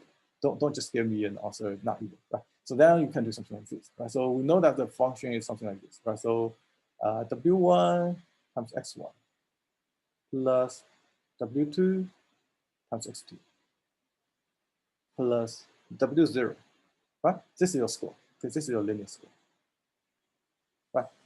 And here, let's think about this point. Okay, this point is x and x1 is 2, 0. So you only have w0, right? W0 is the score, and we know that this is a positive. This is a negative class. This is positive. Gray is positive. Okay. Negative class. So you want a w0 on the left hand side to be a score that is less than. Okay. And now let's look at another point. Let's say this point. Right. This point is saying that x1 is 0, so this term is gone. X2 is 1, so w2 is 1. Right. So x2 is 1, so that's w2, which is this term. Okay. And the plus w0. Right. Because this is gray, so it's a positive class. Okay, and if you look at this, you will get this. Okay, finally, you think about the 1, 1. Right, so this is w1 plus w2, w0. And you know this negative class, so it should be something. Right. Now let's prove that these 4 inequalities cannot satisfy together. Okay. How can we see this? Right, so let's take a look. Okay. So think about it. So first thing, you see these 2 terms. There are 2 terms. Right? So you can add these 2. Okay. If you add these 2, you also have these 2 terms. Right? W1 plus W2 plus 2W0. Okay, is larger than 0. Okay. But that's the tricky part, right? So this basically tells you this. Right? So if I have a question. Yeah. Oh. Yeah, please go ahead. What kind of W1, W2, W? It's not negative, but what kind of number is this? Is this? These are the parameters, right? So this is W x plus W0. Okay. Ah. Right. That You have 2 dimensions. It's okay. Oh, okay. Yeah. It might be whatever number, negative might be there, right? Yeah, so we want to find any W to make it satisfy. Now we want to show that this is impossible. Any W will not satisfy all 4. Okay? Yeah, if you have a question, you can continue asking. Okay. It's not possible all at once, right? Individually. Yeah, you cannot achieve all of them at once. Yeah, we are deriving this. Okay. Okay. So if you add these 2's together, you will get this, right? And so if you can minus W0 on both sides, right? So this is W1 plus W2 plus W0 is larger than minus W0. Okay. And W0 is less than 0, right? So minus W0 is larger than 0. Okay. So this thing is larger than 0, right? And sorry, this is larger than, no equal. Okay, no equal. Larger than. Oh, so this is larger than equal, but this is larger. Okay, so we derive this thing should be larger than 0. Okay, but look at the last equation. It's less than equal to 0. Right. So it's the same thing. It cannot be both larger than 0 and smaller than equal to 0. Right. So this is impossible. Any questions?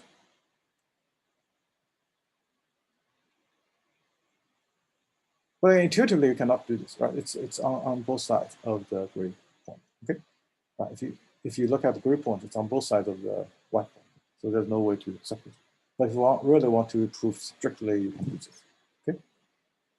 I think there will be assignment similar to this to ask you to do something similar. If my memory is clear, maybe it's not there. But if it's there, it's just to ask you to come back and do what I just did. Okay. It's easy. So far, we just have 1 layer. Right? So as we said, so 1 layer is actually quite limited. Okay, we cannot do much. It's a linear function, right? So exclusive OR, we cannot achieve it. Okay, so this is exactly why we're talking about it. Even this simple 4-row relationship, we cannot do that, okay? Because it's not linear. We cannot plot a line to separate them. So we need something more complicated, right? So this is called a multi-layer perceptron, okay? So multi-layer perceptron will add a so-called hidden layer between the input and output layers, right? So we will see that later, okay?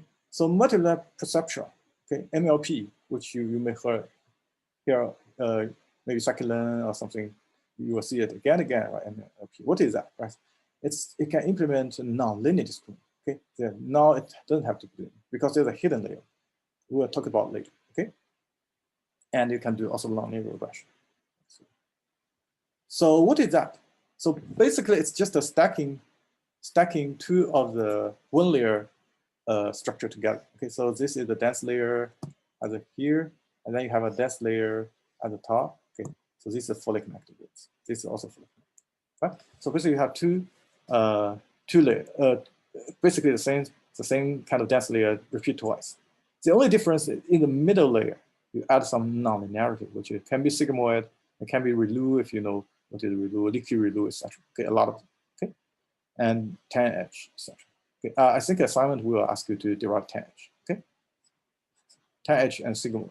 Right? So these are classical questions. Right? So sigmoid take derivative y minus 1 minus 1. Tan edge has something similar which you can derive. Okay, just to go back to the slide, see how we derive this, and we do something. Okay. And tan edge is used in, let's say, LSTM. Okay, gating mechanism. Okay, so that's also very important. Sigmoid and tan edge are both used, right?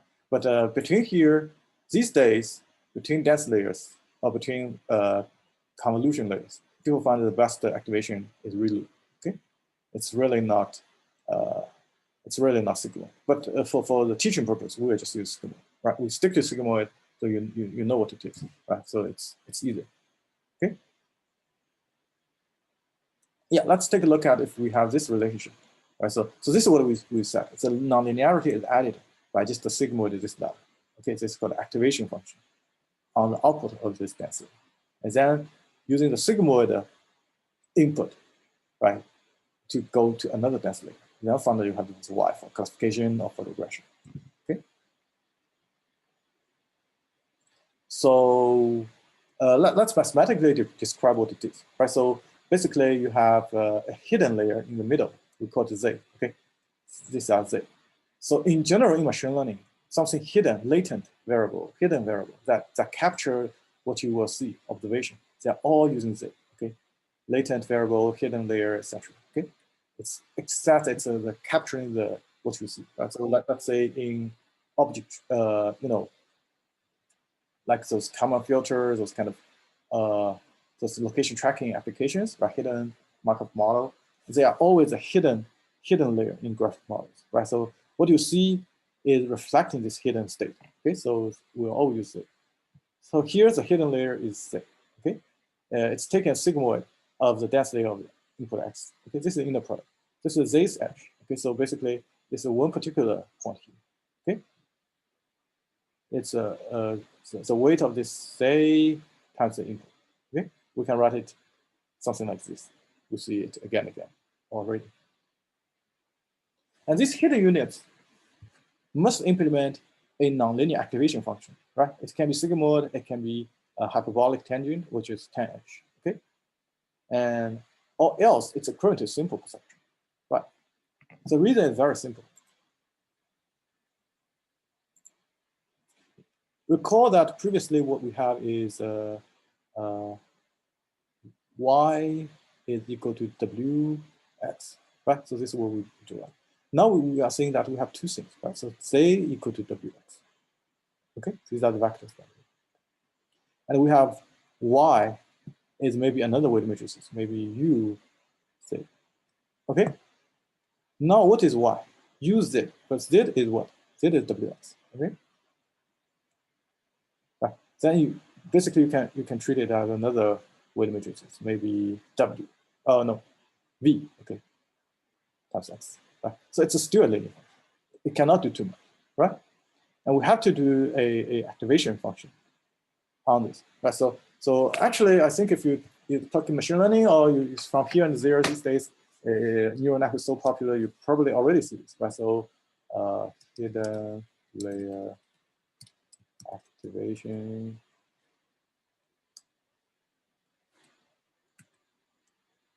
Maybe we can do something y equal to ws. Okay. Let's see whether there's some formula that we can use. Okay, so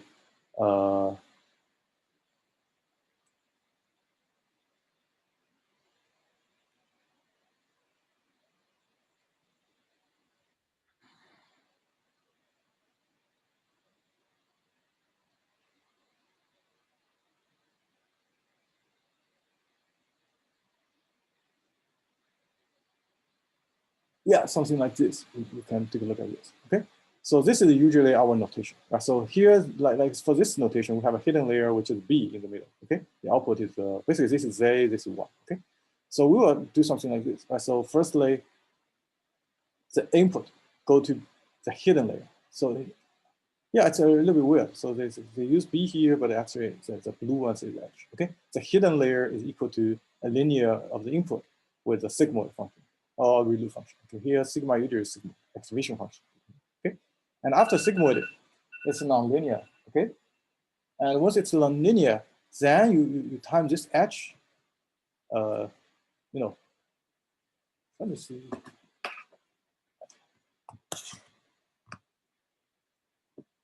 Yeah, let's call out the pen. Then what you can do.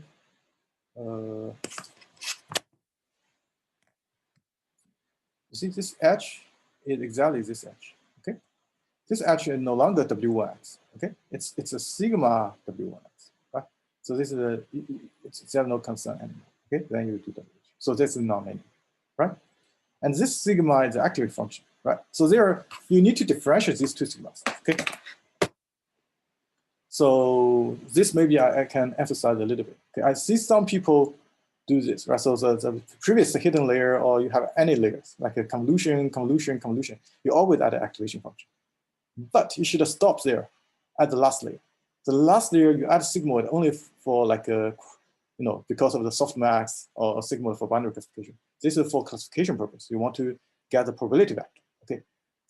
Nonlinearity is only for previous layers, okay? So we can take a look at a example. So here, when you look at what we are deriving here, you can also keep that in mind. Okay. So let me see. Maybe we can use Alex now. Okay, that's a simple model. Okay. Yeah, this model. Okay. So basically, as I said, no, let me call out the pen. Deep learning model is no more than just given an image, right? It's not vector. You do a bunch of things to extract the features, right? Convolution is good at extracting image feature. And finally, these are fully connected layers, right? So we'll get a bunch of features summarizing the image, okay? Then this is our domain, x1 to xd, okay? This is like a hidden layer, then it's output layer, okay? So this is what we usually do, okay? We can tune these different output labels. This is called a fine tune, right? To tune up to our problem, assuming this feature extraction module is in general, okay? And so again, just like the final project, we don't care about this part, okay? We care about this, right? And but if you do research, you care about this part, right? This part is common sense, okay, which we are teaching right now, okay? Right. So every layer here, before the last layer, including this layer, we should add a ReLU, okay, activation. In our case, it's sigmoid, okay? For the last layer, you really should not add any activation, okay? Because this last layer is really wide, okay?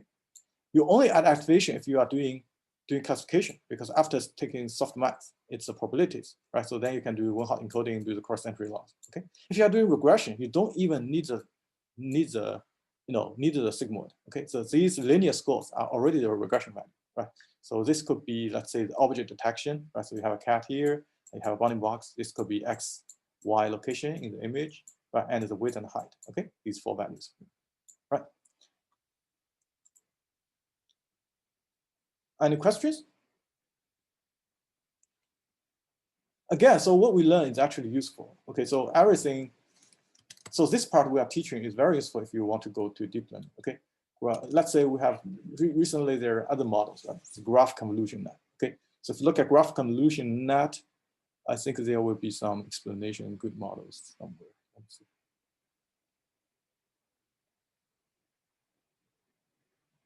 Maybe this one. Okay, let's zoom in. Okay.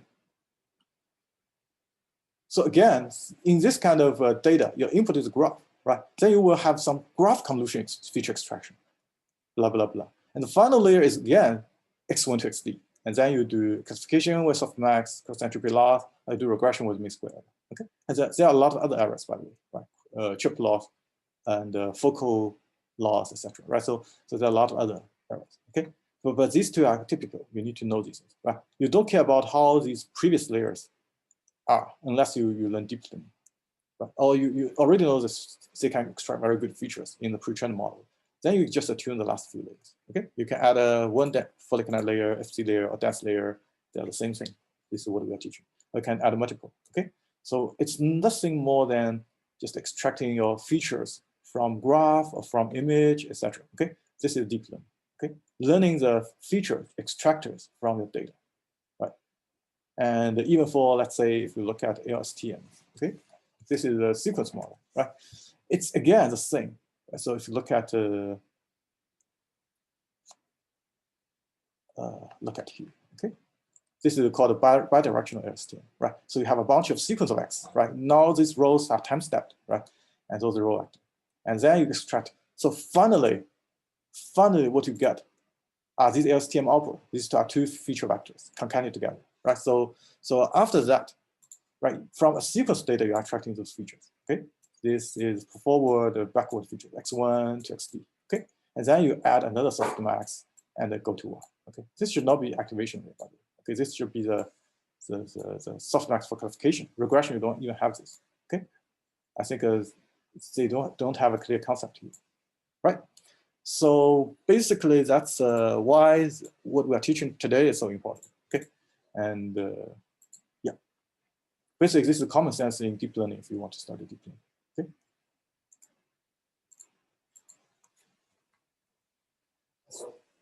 Okay, so let's continue. Let me see.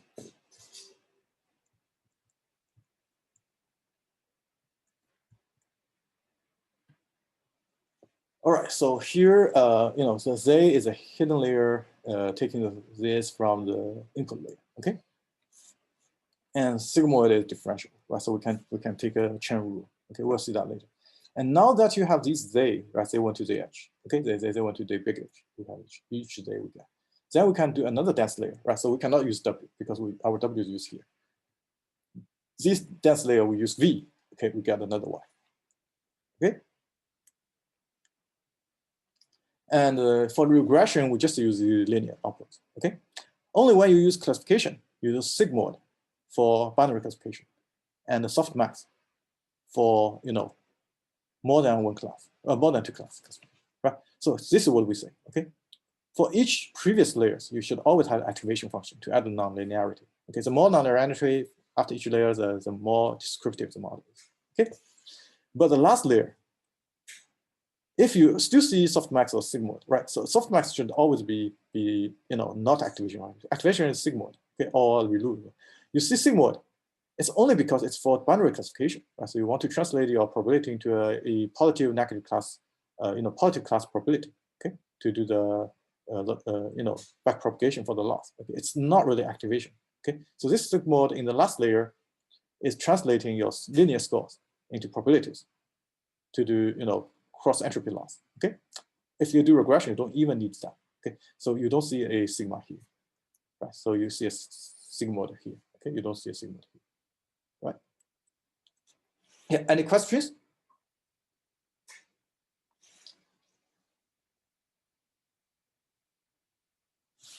If not, we continue, right? So the hidden layer, hidden units basically makes a nonlinear transformation, right, of the d-dimensional space, right? So input x1 to xd to a h-dimensional space, right? Hidden units, right? So we have z1 to zh, okay? And in the new h-dimensional hidden layer, hidden space, right? we do the output layer, right? So the output layer, now y, is a linear function of the edge. Again, we want to emphasize the previous one is non-linear. The last layer is always a linear, okay? You do sigmoid only because it's a binary classification and you want to link it to a loss, okay? So this is, you should add a non-linear, okay? Here you should not have this kind of sigmoid sign, okay? This is linear. Last layer is always linear, okay?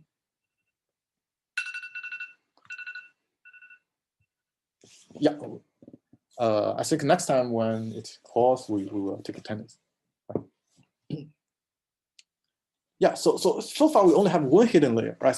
So in general we can have more than one hidden layer. Okay, so we can convert it to a H1 dimensional space, and H1 dimensional space do another conversion to H2, right? So this is exactly what deep learning is doing these days, right? When you stack deeper, people find, hey, it performs quite well, right? So, and previously we don't have GPUs, we don't have the ImageNet, very large data set. There's an AI winter, neural network is basically dumped, and the model SVM that we see before is what people are pursuing, okay? And until, let's say, the, these people like, deep learning, I think, good name. Anyway, so there are three big guys doing deep learning, right? Get Turing Award. Okay, so these guys have been doing there for maybe 30 years or 40 years, right? So stick to this direction until GPU comes, and there's ImageNet from Fei Li from Stanford, right? And then they find, hey, now we can really train those models with enough data because the parameters are so many if you stack deeper, okay? And also you have powerful GPUs, then you can really make it affordable, right? You can train faster, okay? And then they can make it run, and they see, hey, this really works, okay? And then people come in, and that's why you see a paper that is in 2016 can be cited for 60,000 times, okay?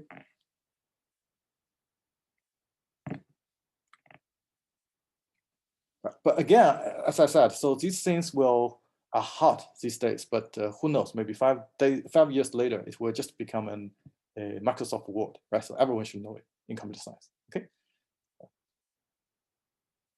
And all right, so now let's take a look at, now by add a hidden layer, we will be able to capture the previous operator, the exclusive OR, right? Because if we think about what is exclusive OR, we can actually represent it as a disjunction of the conjunctions, right? Conjunction and disjunction is OR, okay, right, of the conditions, right? Conjunction, this basically say, hey, this condition is only true when, x1 is true, x2 is false, okay, right? And this is when x1 is false, x2 is true, right? It's really 0, 1, or 1, 0 means you are exclusive or is true, right? It's not equal relationship, okay? And we can basically, we're saying that, let me take the pen.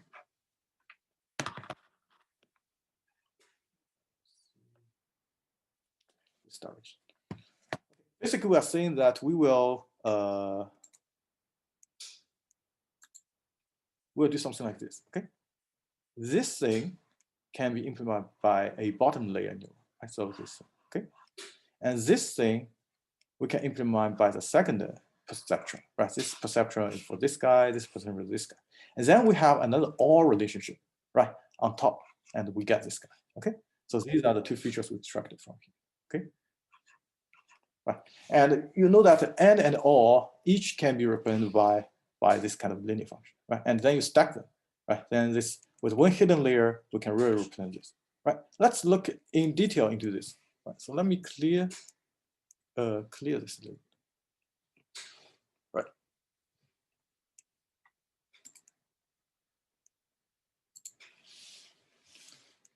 Okay, let's take a look. So firstly, this guy is implementing this relationship, right? So this is really the case. Okay, this is what we talk about, right? So this is this line, 0.5. Okay. So this is really saying, hey, these are let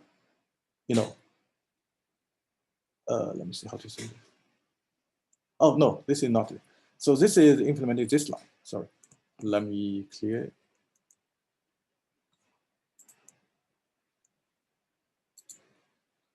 This is implementing this line. Let's say This is 1, this is 0, right? So this is 1 and x2 is 0. It's only here you are true. All the other 3 you are false, right? So we are implementing this line. This side is true, the other side is false. Okay. So how to represent this? You can really see it's something like this, right? So this is x1 minus x2, right? And minus 0.5 equal to 0. Okay. It's something like this. And you will see it's really this line. Okay. How to see that? You know, x1 equal to x2 is this middle line. Okay. You are just shifting that, right? So because you move this plus 0.5. Okay. You are shifting towards this value. Okay. And the other is reversing. Then you will get this. So that this is how you get these two curves. Right? On this side, it's 1. On all the other side, it's 0. Now that you have these two signals, after sigmoid, it's very close to 0, 1. Right? As we said, it's not going to be exactly 0 or 1. It's going to be 0.999 and 0.001. Okay, but then you can implement the OR relationship. Right? So this is the OR relationship. Okay, right? So only when both are 0, you are 0. Otherwise, it's 1. So this is really the 0.5 we talked about. Right? This is 0.5. This is 0.5. X1, SA1 plus A2. Right? Any questions?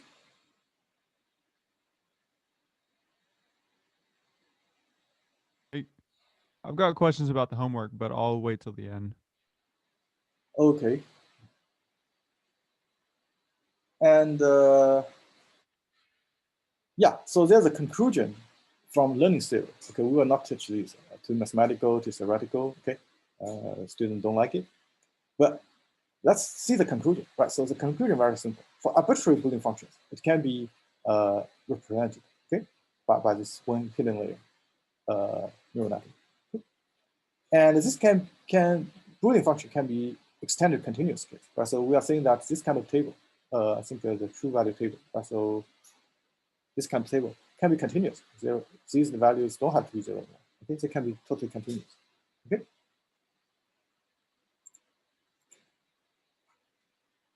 And if this is a continuous case, we can still extend it with them, right? So why there's people proving it, okay? And there's a called universal approximation theorem saying that this kind of neural network is really strong, okay? With a MLP with one hidden layer, you can approximate any continuous functions on any complex set, right? So basically any input-output mapping, right?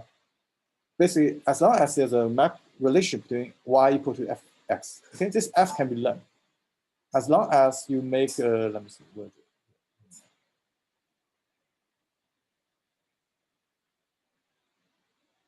it? Let me find it, this one.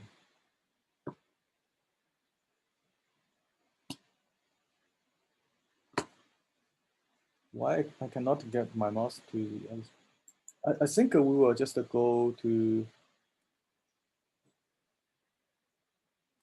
let's just using this, the web. Okay, I cannot find it. It's a little complicated.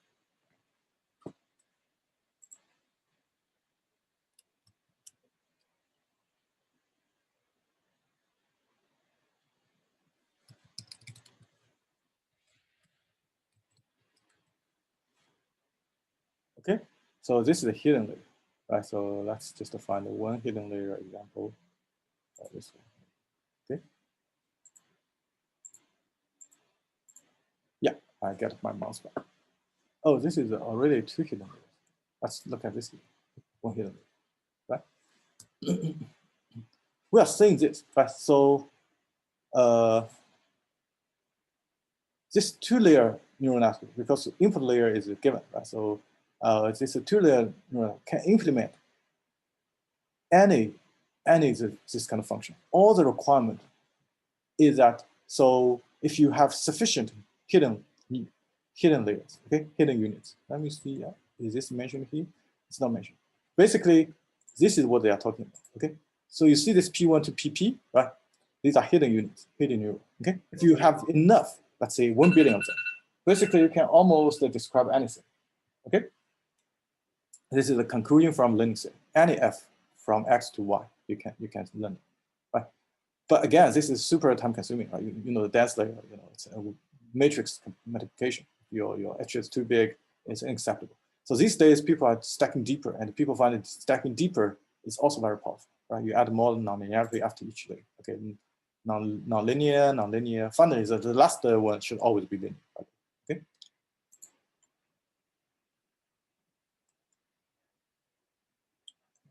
Next is the derivations. Okay, I think this is not. Let me see. We have gone through this.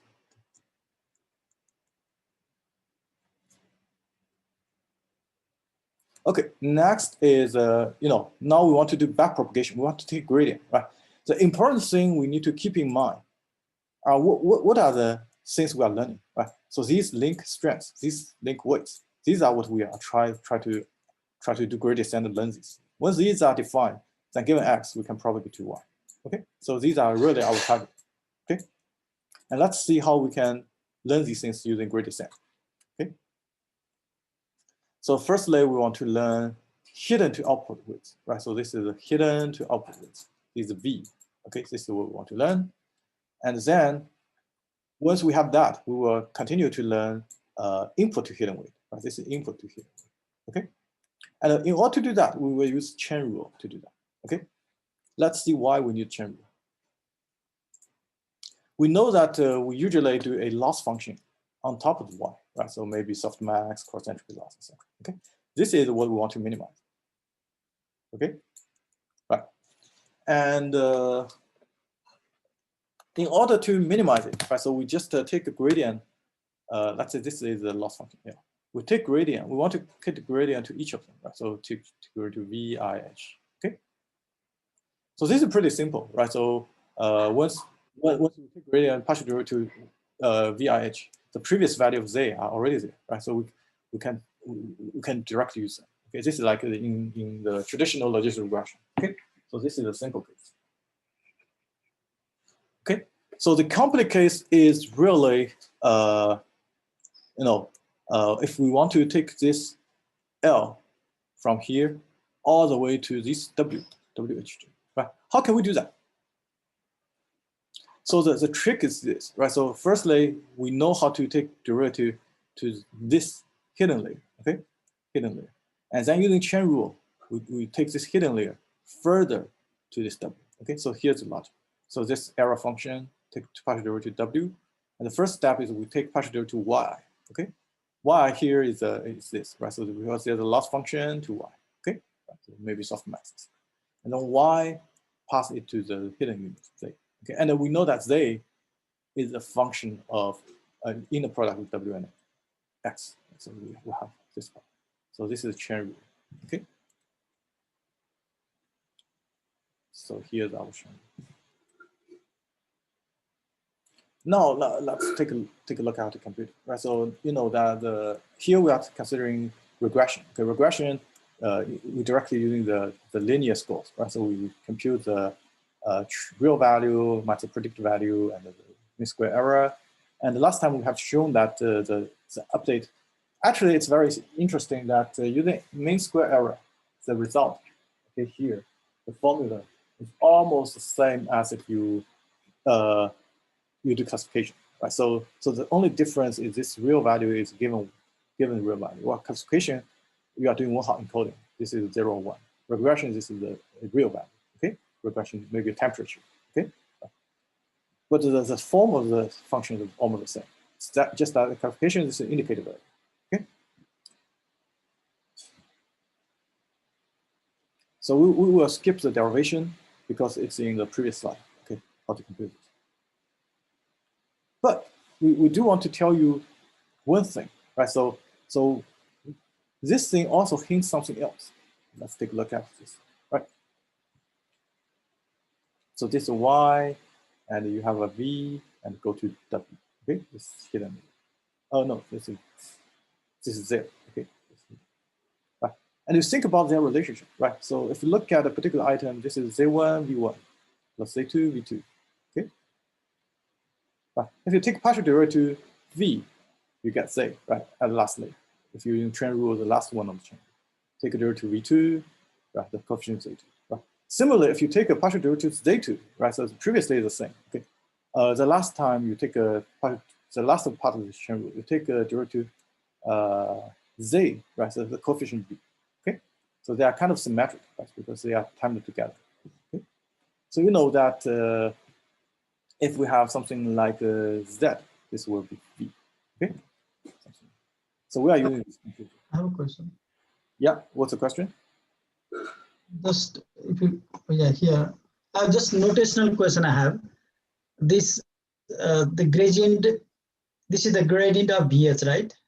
Yes. Yeah, that is the derivative of the error function just above, right? Yes. Okay. Because why E is absent there? Just I asked for the notational case. What? I didn't get it. Actually, it should be gradient Vs and E also should be there, right? On the last line. You mean this guy? There. Yeah. Yes, this guy is partial derivative E, partial derivative VH. Okay, this is called derivative. This is called Okay. right. And so there's some difference there. Okay, so negative this. Okay, and you can compute this to be this. Okay. Okay. And there are three parts. Right. So the last part, this part. Okay, I know that. This is this. Okay.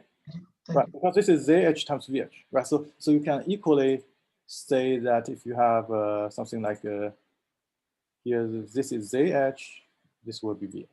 Okay? Because it's basically ZH times VH in the last line. Okay. So keep in mind, if you take the derivative ZH, the hidden units, you get VH. Okay. Okay. So you get this thing VH. Right. So you get this thing. Okay. So we will not repeat this derivation. Okay. Because it's in the previous slide. Okay. So this part is not trivial. Right. So we will have some complex stuff. But this part is basically, let me see, this part, okay? And set a VH, because you take this to VH, right? And finally, you wanna, this part is actually this is sigmoid, okay? This sigmoid gives you this, right? If you remember, Y times 1 minus Y, right? If you just consider the linear part, like what we discussed before, then the linear score goes through a sigmoid. This is a sigmoid part, right? So this Y to Z is sigmoid. And finally, Z to W, right? Z to W is really, Z equal to what? Z equal to W times X, right? So when you take a partial derivative to W, the coefficient of X is here, right? So basically, this is the chain rule to get you how to update this weight matrices in the bottom layer. Okay. Yeah, again, it's a little bit complicated. And so if we look at it, right, so there's a partial derivative here, right? So there's a chain rule, the first part. This propagates this gradient from the loss to the hidden unit H, right? And this is called the error term for the hidden unit. And then this hidden unit has some error compared with the loss, right? So this will further be propagated to here, okay? And actually, this is just overcomplicated, right? So it's just making things more complicated than you need to care about. So keep in mind, this is a relation, right? You have a loss layer to Y, and the Y is a relation to Z, and Z is a relation to X, right? So this is loss to Y, Y to Z, Z to X, right? And what TensorFlow is doing, basically it knows that layer how to take gradient, right? So they automatically backpropagate the gradient from you, and all their relationships take the product, okay? Takes the product, right? And because it's a taken product, sometimes the gradient very small, like sigmoid. If you're on this side, you're in trouble, right? So that's why the triple unit rule, which is gradient always 1, and Xavier initialization, right? The Gauler initialization we talked about before, to avoid this kind of plateau places. Okay, when you stack many layers. Okay, there's a vanishing gradient problem if you time at 0, right? Flatten. Okay. Again, it's all engineering stuff if you look at carefully. And let's finish this and we will take that. Right? So, and this thing can do either batch learning or online learning, okay, or mini batch learning. So here's the example, right? So for the regression, right? So we have a sine function added with some random noise, so the plus are not exactly on the sine function, right? And then what we do is we learn a neural network to study this regression, right? So in this case, it's a one input x1. There's only one input x1 to xd. So there's only one x1, okay? And the output is y, right? So it's a scalar input, scalar output, okay? And we are using neural network. Maybe the hidden layer can be, it's something, some structure like this, right? So you have just one X, but you have a bunch of hidden layers, okay? And then you go to the final one, okay? The hidden units can be a lot, right? So this is, let's say, 100 iterations, and 200 iterations, 300 iterations. They're pretty close to this, okay? And unfortunately, unlike logistic regression, you have a very smooth curve, okay? As we said, when you have this kind of, a lot of logistic regressions, right? Each hidden unit is large. It's not convex. So what you will see is zigzag. Because the overall trend will be dropping if you set your learning rate correct, okay? If you set your learning rate wrong, it will be increasing. You want to do something like this, but your step length is too big, even though you want to go this step, but you are going step, right? So you will go bigger and bigger, okay? So learning rate is very important. Hyperparameter tune initially to this value and gradually tune, okay? And yeah, so these are what we have. So keep in mind we have the output, right? So output is y, it's a linear function, okay? And so here we are talking about a multiple output regression, right? So previously we only have one output, right? So now if you have multiple output, y1 to y, right? So previously we have multiple hidden units. The output is one output, right? It's only one, okay? We have multiple output.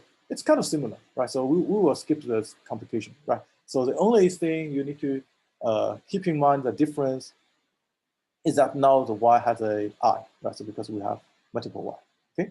And the error function is defined also on all y's, right? Because we want every y to be predicted effectively, right? From the bounding box, the location x, y, width, height, they should all be accurate, okay? Then you get the right box. Right, so, and here you can derive the same thing. Updated rule will be something like this, right? So the only difference is here, okay? The only difference here, right? Because you have I. Basically, this is what we are talking about. Maybe we can use pictorially. I hope that image is useful.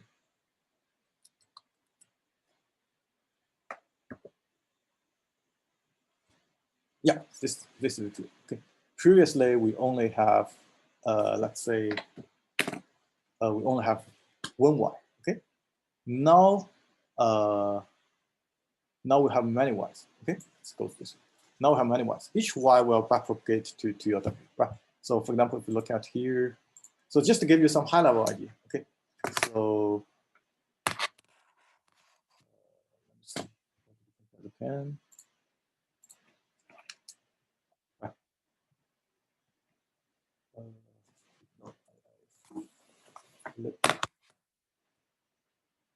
This y, right? And there's a gap between the true y, right? So this will have some error propagate to this way, okay? But this guy will also propagate something to here, right?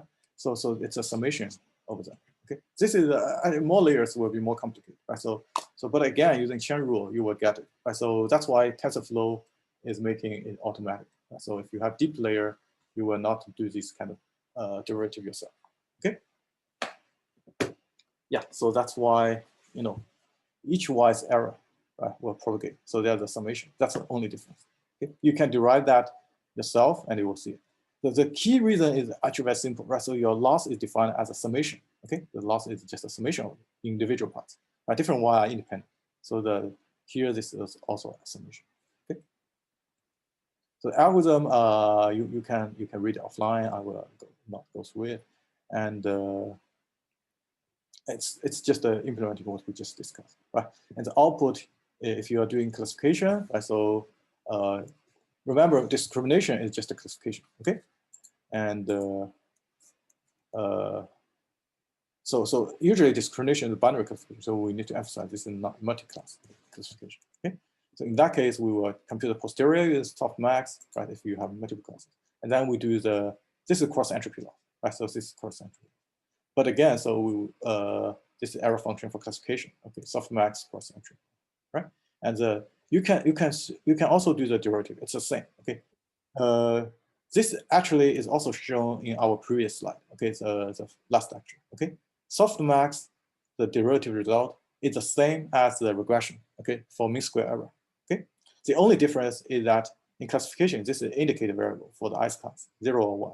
But for regression, this R is the regression value, right? Your temperature, your score, etc. Okay, but the form is exactly the same, surprisingly. Okay. Yeah, so that's the end of this slide, and we will take attendance.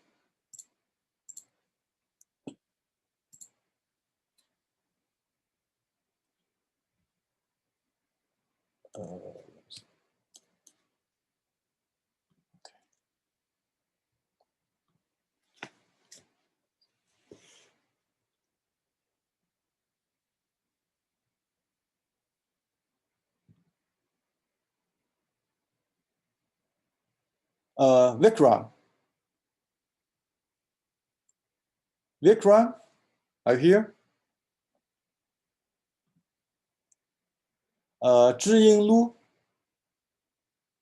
Zhiying. Professor, is it Prithvi Vikram?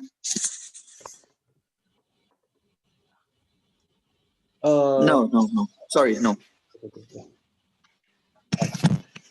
Zhiying Lu. No. I think we have 80 students, right? It's sample probability is a little bit high. Okay. Clark Run. Here. Okay. Patrick. I'm here. Okay. And Xiaohong Wang. Here. Okay. Sandy. Here. Okay. Revamp. Revamp. Okay. No. And I see some chat. I will check that later. Okay. If you are here, you just let me know. Okay. Harish. I'm here, sir. Okay. Let me sample. Uma. Yeah, I'm here. Okay. Connor. Here. Okay. Nikhil. Nikhil. Adil. Yes, I'm here. Okay. Sri Lanka. Sri Lanka? No. Prithvi.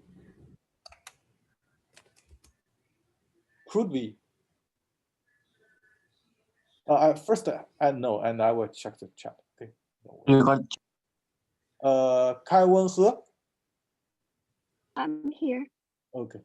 I think it's pretty much that. Let me check the chat. Okay.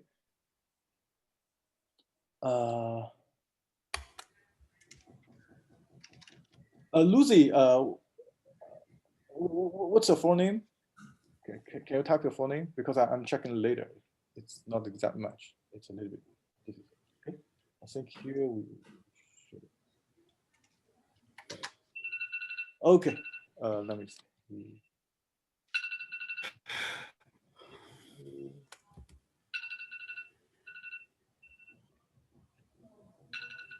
Okay, now we'll go to PhD student, and we'll take attendance for all PhD students. Okay. Latif? Yes, here. Okay. Ishan? I'm here. Okay. Iraq? Here. Okay. Mingyong Liu? I'm here. Okay. Chad? I'm here. Okay. Sami? Yes, sir. Okay. All right, so that's for the attendance. Let me see what's the time. Okay, we will talk about the SVM the beginning of that, right? So and then we will start maybe just a kick a start. Okay. So SVM is also on the website. Well done. Support vector machine. Okay, so this is another kind of model, right? So decision tree is a kind of model. Neural network is a kind of model, which is super popular these days. And yeah, okay. And also the support mesh machine is a kind of model, right? So this is actually what killed the neural network earlier in AI winter. Okay, so as an introduction, let's take a look at the concept. Okay, so let's say you have two sets of data set, right? and one color is one class, right? So how can you separate them? Okay. So there are three ways of separating them. Which one is the best? Who can tell me? Which one is the best according to your understanding? The third one, right? The one at the bottom, right? Yeah. So this is why. So the reason is very simple. Okay. If your line shift a little bit, right? If this line shift a little bit, this brown dots will become, on the other side, right? Then you are wrong. Okay. But if you shift this line a lot, you are still quite robust. Okay. Right. So you really want some margin between every class, right? You want some antipathy in the middle, right? If you look at this line, shift a little bit, let's say if you just slightly shifted this line. Let me see how to say. No, let's shift to this side. Okay, then this guy becomes positive, right? This, okay. So this point maybe come to negative, only with the small theta, right? So this is what. Okay. So the conclusion is that we really want to mark the margin of the separated hyperplane, assuming they can be separated, by the way. Okay. Sometimes they cannot. So there will be something mixing in the middle, and we will generalize it to that case later. Okay. And so the distance to the closest point to the hyperplane should be maximized. The margin should be maximized. Okay. The closest point to the hyperplane, which is this point, right? And this distance should be maximized. And this distance is called margin. And the relationship between margin and generalization, actually learning theory, right? So statistical learning theory, which is potentially boring to most of you, okay? Right, so unless you want to do theory, right? So but they do show something, right? So they show that the largest margin line generalize the best, okay? Right, this is the smallest generalization ever. Okay, this is the conclusion for our intuition. Right? They just want to prove it. And now the next is the hard margin support vector machine, right? So what is hard margin support vector machine? Okay, so this kind of support machine really assumes that the data points of the two classes, right? Keep in mind, support vector machine only look at binary classification, right? For multiple classification, it will translate it into multiple binary classification, as we talked about earlier, right? So then you will use some tricks to translate them into a multi-class classification score, okay? Using the discrete function. Okay, we assume binary classification. This is the first point. The second is that these two classes are linearly separable. You can really put a hyperplane, and they are on both sides. Okay, right, something like this. If that assumption holds, right? So you can assume this is the line that is ax plus b is 0, right? And this is the positive side. This is the next side, right? So let's assume this is exactly where you hit the closest point, right? So the margin is the positive side. This line is 1. This line is -1, right? So I think it's pretty much there's a lot of derivation. We will continue next time. Just to keep in mind, we want to maximize this margin. Okay, right? We want to find a line so that the closest point to the line's distance is maximized. That's the best line. Okay, this is the theory foundation of support vector machine. Okay. All right, so that's it. So if you have any questions, just you can ask me now. Otherwise, that's the end of this class. Thank you. I'd like to talk about the homework. Okay, let me. I see a chat. Just one moment. Okay, let me handle that. Stareka is here.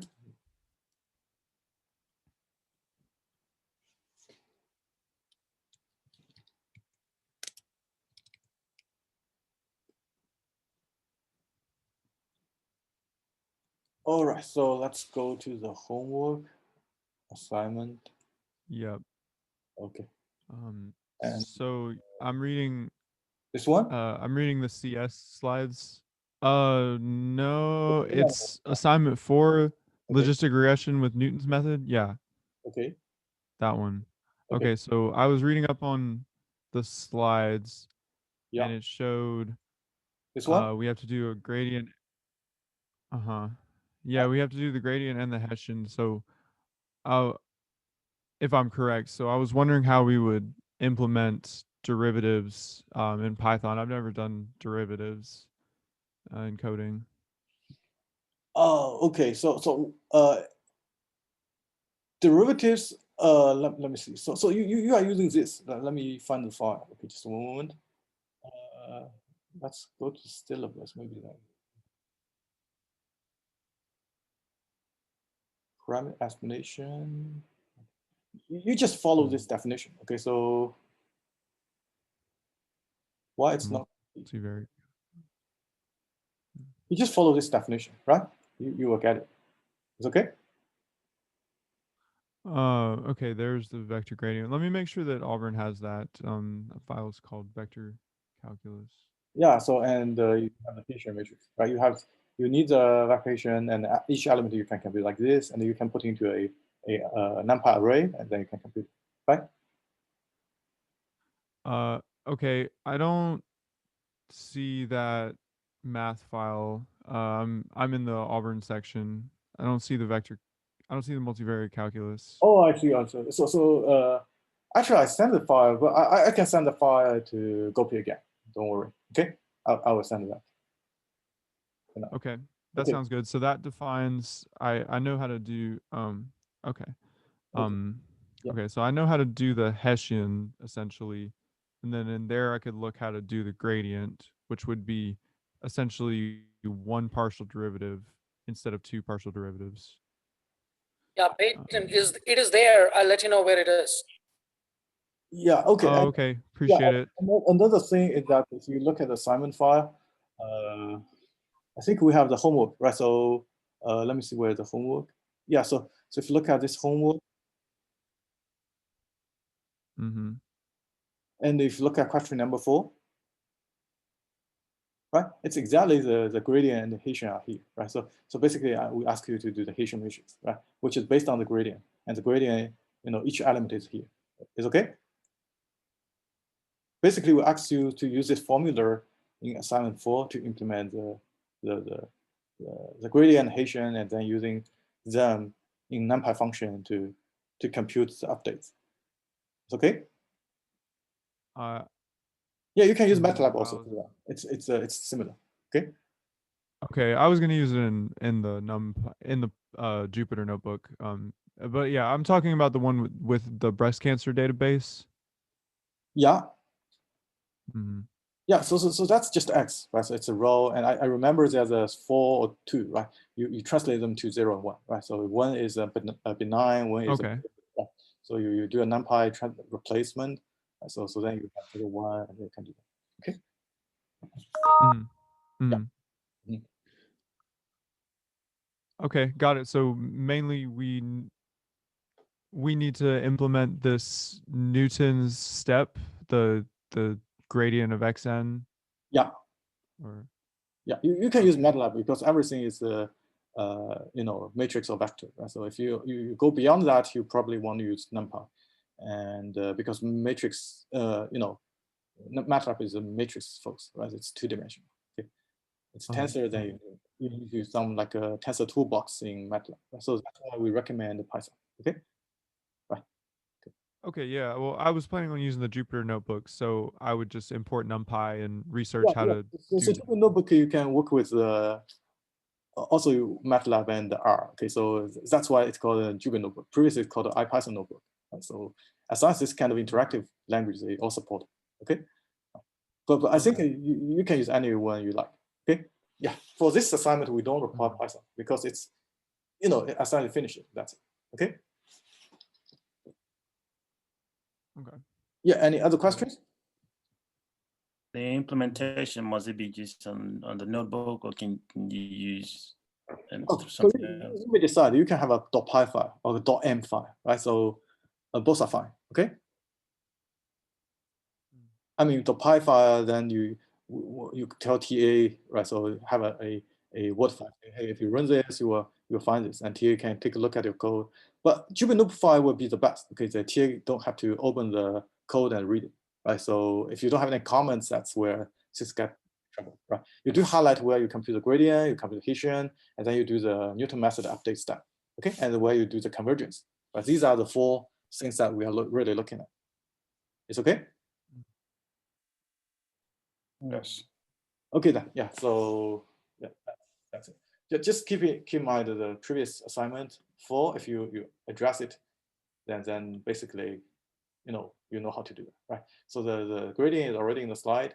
the Haitian is in the previous lecture. Okay, so we basically release a solution in the class. Okay, you just look at the YouTube video, you will find the result, how to compute. Okay, okay then. Yeah, Okay. so that's it. Okay. So to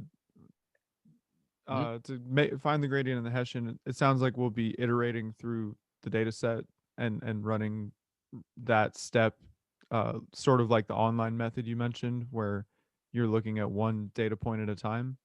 Oh, you may decide because the data set is not too big, right? So usually for such small data set from you use average machine learning database, right? That's a small data set. We can do that. Okay, so they don't have a very big data set. That's an older machine learning data set library. I think maybe 2 decades ago already there. Right? So for classical machine learning, so you can just use a summation of all the rows. Okay. Okay, I think I understand. And the iteration will be as you are gradient descending until your derivative is close to 0 or close to a threshold. Yeah, so you can look at what we just described as a quadratic term. You may decide. You can also see if your weights are not changing a lot, right? Every weight change, you compute the maximum weight change, right? The delta W. Okay, if that max delta W is already smaller than 10 to the, let's say, -4 to the power of 6, right? Then you stop. That's one way. Okay, another way is use Stephen Boyd's book. They compute a more accurate quadratic form, right? So and then capture that in quadratic term. Okay, that's also fun. So is this okay? Okay. Yeah, if you don't know yeah, which it is. one is that, you can look at today's video, which we'll upload tonight. Okay. Earlier we talked about it. Okay. Okay then, yeah. Excuse me, what Okay, is the thank you. YouTube channel? I think we shared it, right? So yeah, it's on my YouTube channel. Okay, so we have the machine learning course shared there. Okay, so Yeah, you can if on Canvas, I have been uploading those videos to Panopto recordings. So if you go to the tab Panopto recordings, all of these videos can be viewed. Perfect. Thank you so much. you're welcome.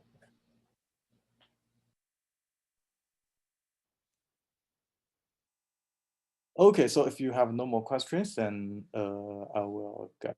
If you have any questions, just feel free to send me email. Thank you. Thank you, Professor. You're welcome.